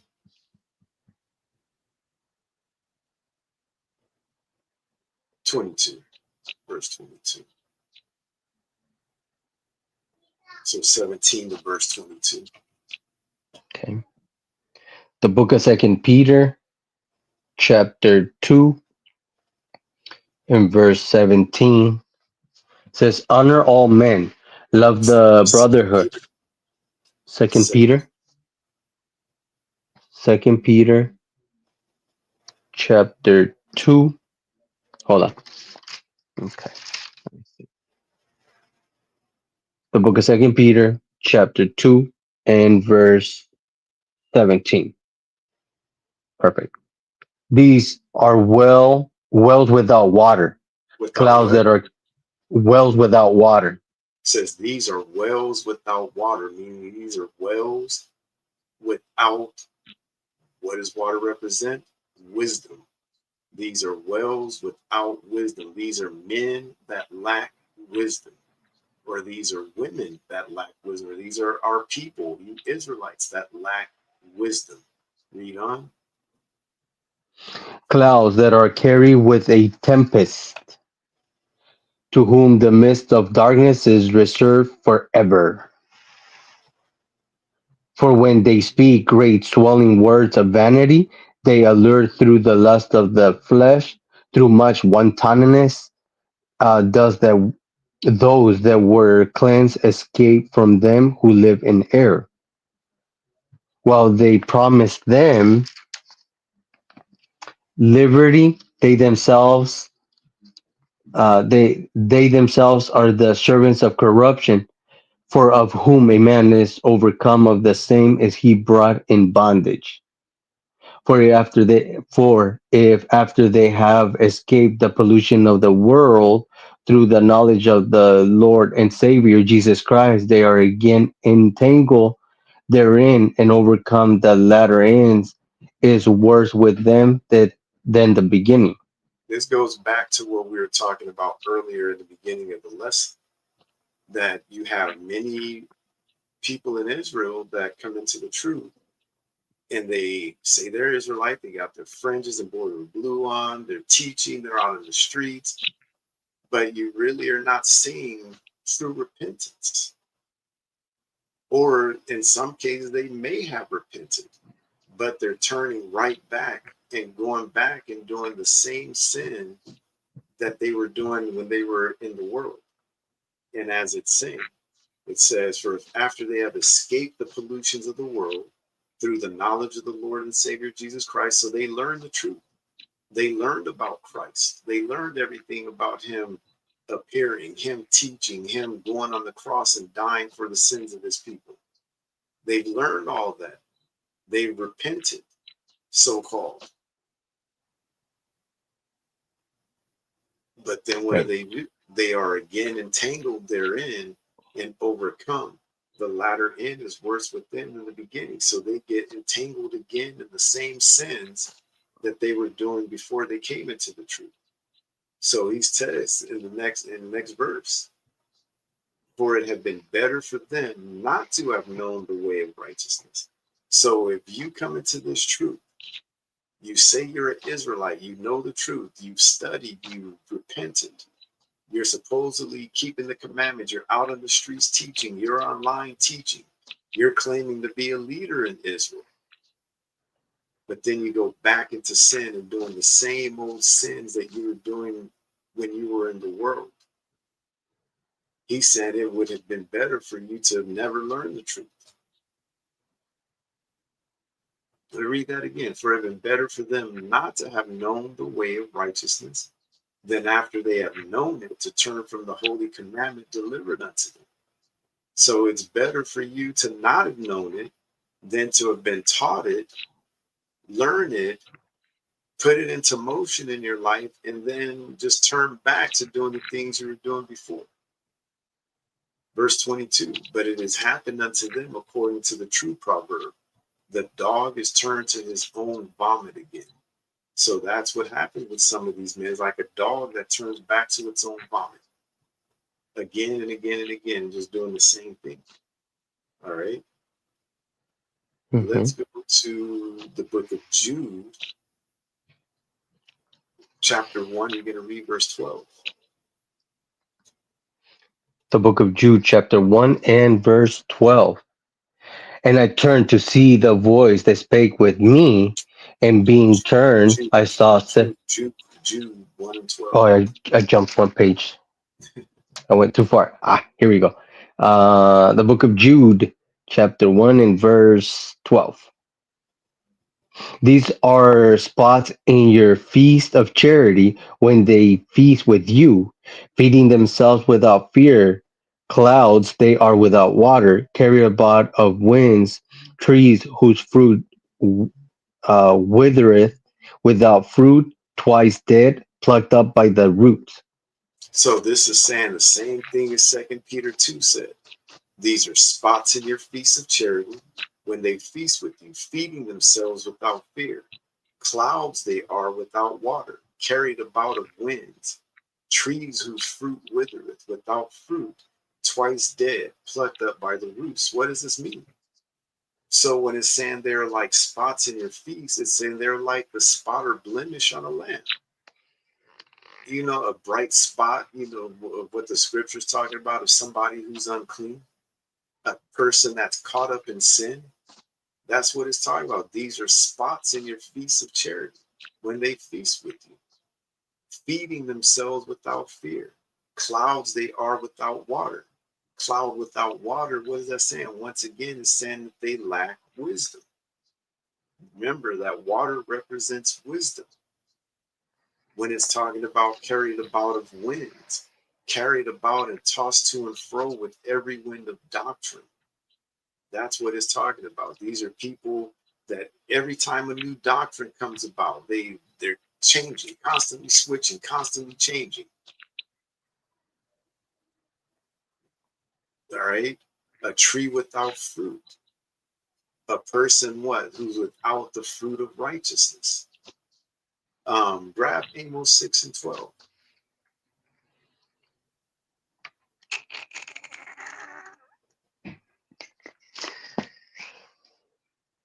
The book of Amos, chapter 6 and verse 12.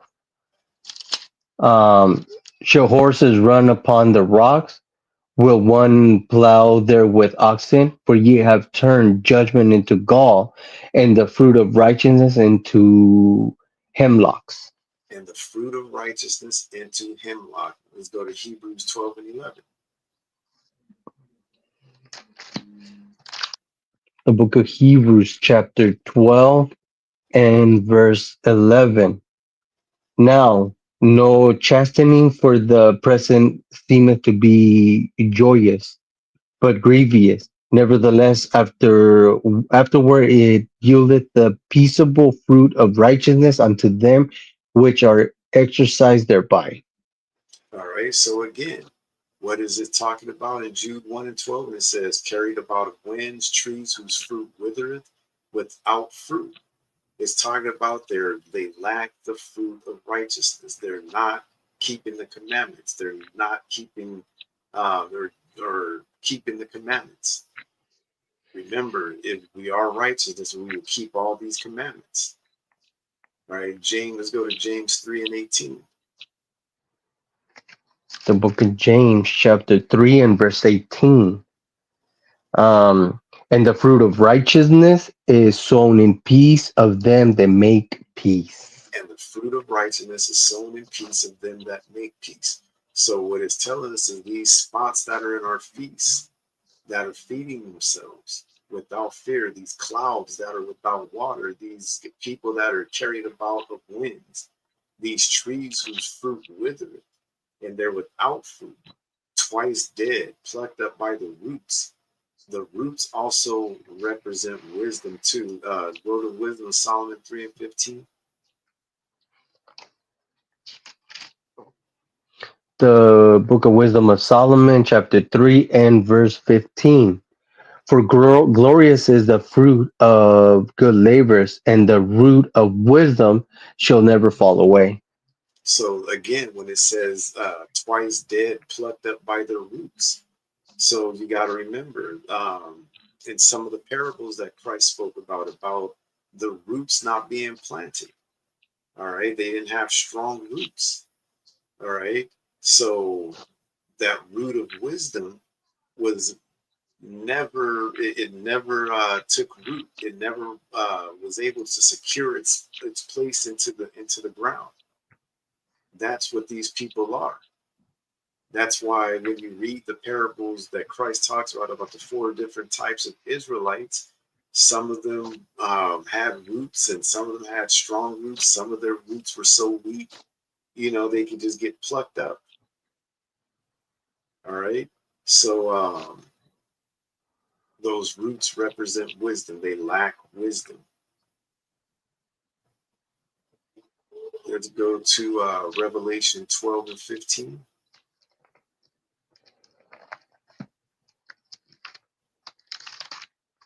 The book of Revelation, chapter 12 and verse 15. And the serpent cast out of his mouth water as a flood after the woman, that he might cause her to be carried away of the flood. That he might cause her to be carried away of the flood. What is that flood representing? It's representing wisdom, but the only thing is the wisdom of the serpent isn't wisdom of God's wisdom. All right. He's teaching false doctrines. He's teaching lies. All right. So he's hoping that she would get carried away by the flood, by all these lies. All right, let's go to Revelation 21 and 6. The book of Revelation, chapter 21 and verse 6. And he said unto me, it is done. I am Alpha and Omega, the beginning and the end. I will give unto him that is athirst of the fountains of the water of life freely. I will give unto him that is athirst of the fountain of the water of life freely. That's what we're here to do. We're here, and not just us. There are so many Israelites teaching now that our job as the men of the Lord to teach our people is to feed them with, to give them water to drink, just as Christ was talking to the woman at the well. And he told her that, the water that he would give, they would never need water again. I'm paraphrasing, but as it says in Revelation, and whosoever will, let him take the water of life freely. So you have to be thirsty. Some of these words that you hear our people use, some of the slang that you hear, it comes from the Bible. When you hear our people say, oh man, they're just thirsty, that comes from the Bible. A lot of the slang that our people use are slang terms that you find in the scriptures. Our people always talk like this. All right. Let's go to Sirach 39 let's stop right there because we're going to get it to the fire next. So we'll stop right there at the water. Lord's will, you're getting edified again. What does the water represent? Sirach 15 and 3. With the bread of understanding shall she feed him and give him the water of wisdom to drink. Our job is to feed our people with the bread of understanding and give them water of wisdom to drink. We've got to, fill your glass up. Give you that ice cold water. That's what you should be desiring the sincere milk of the word. All right. So we're going to cover more later on, the fire, the iron, the salt, the flour, wheat, the honey, the milk, the blood of the grape, the oil, the clothing. Give you precepts to give you understanding of what all these are talking about. All right. And if you don't remember what the water is, one more time, what does it represent? Sirach 15 and 3. That's the precept. With the bread of understanding shall she feed him and give him the water of wisdom to drink. All right. Let's go to Ecclesiastes 12 and 13. The book of Ecclesiastes, chapter 12 and verse 13. Let us hear the conclusion of the whole matter. Fear God and keep his commandments, for this is the whole duty of man. For God shall bring every work into judgment with every secret thing, whether it be good or whether it be evil. All right. With that, we're going to say shalom, most high in Christ blessed. We'll see you, Lord's will, next Sabbath. Shalom.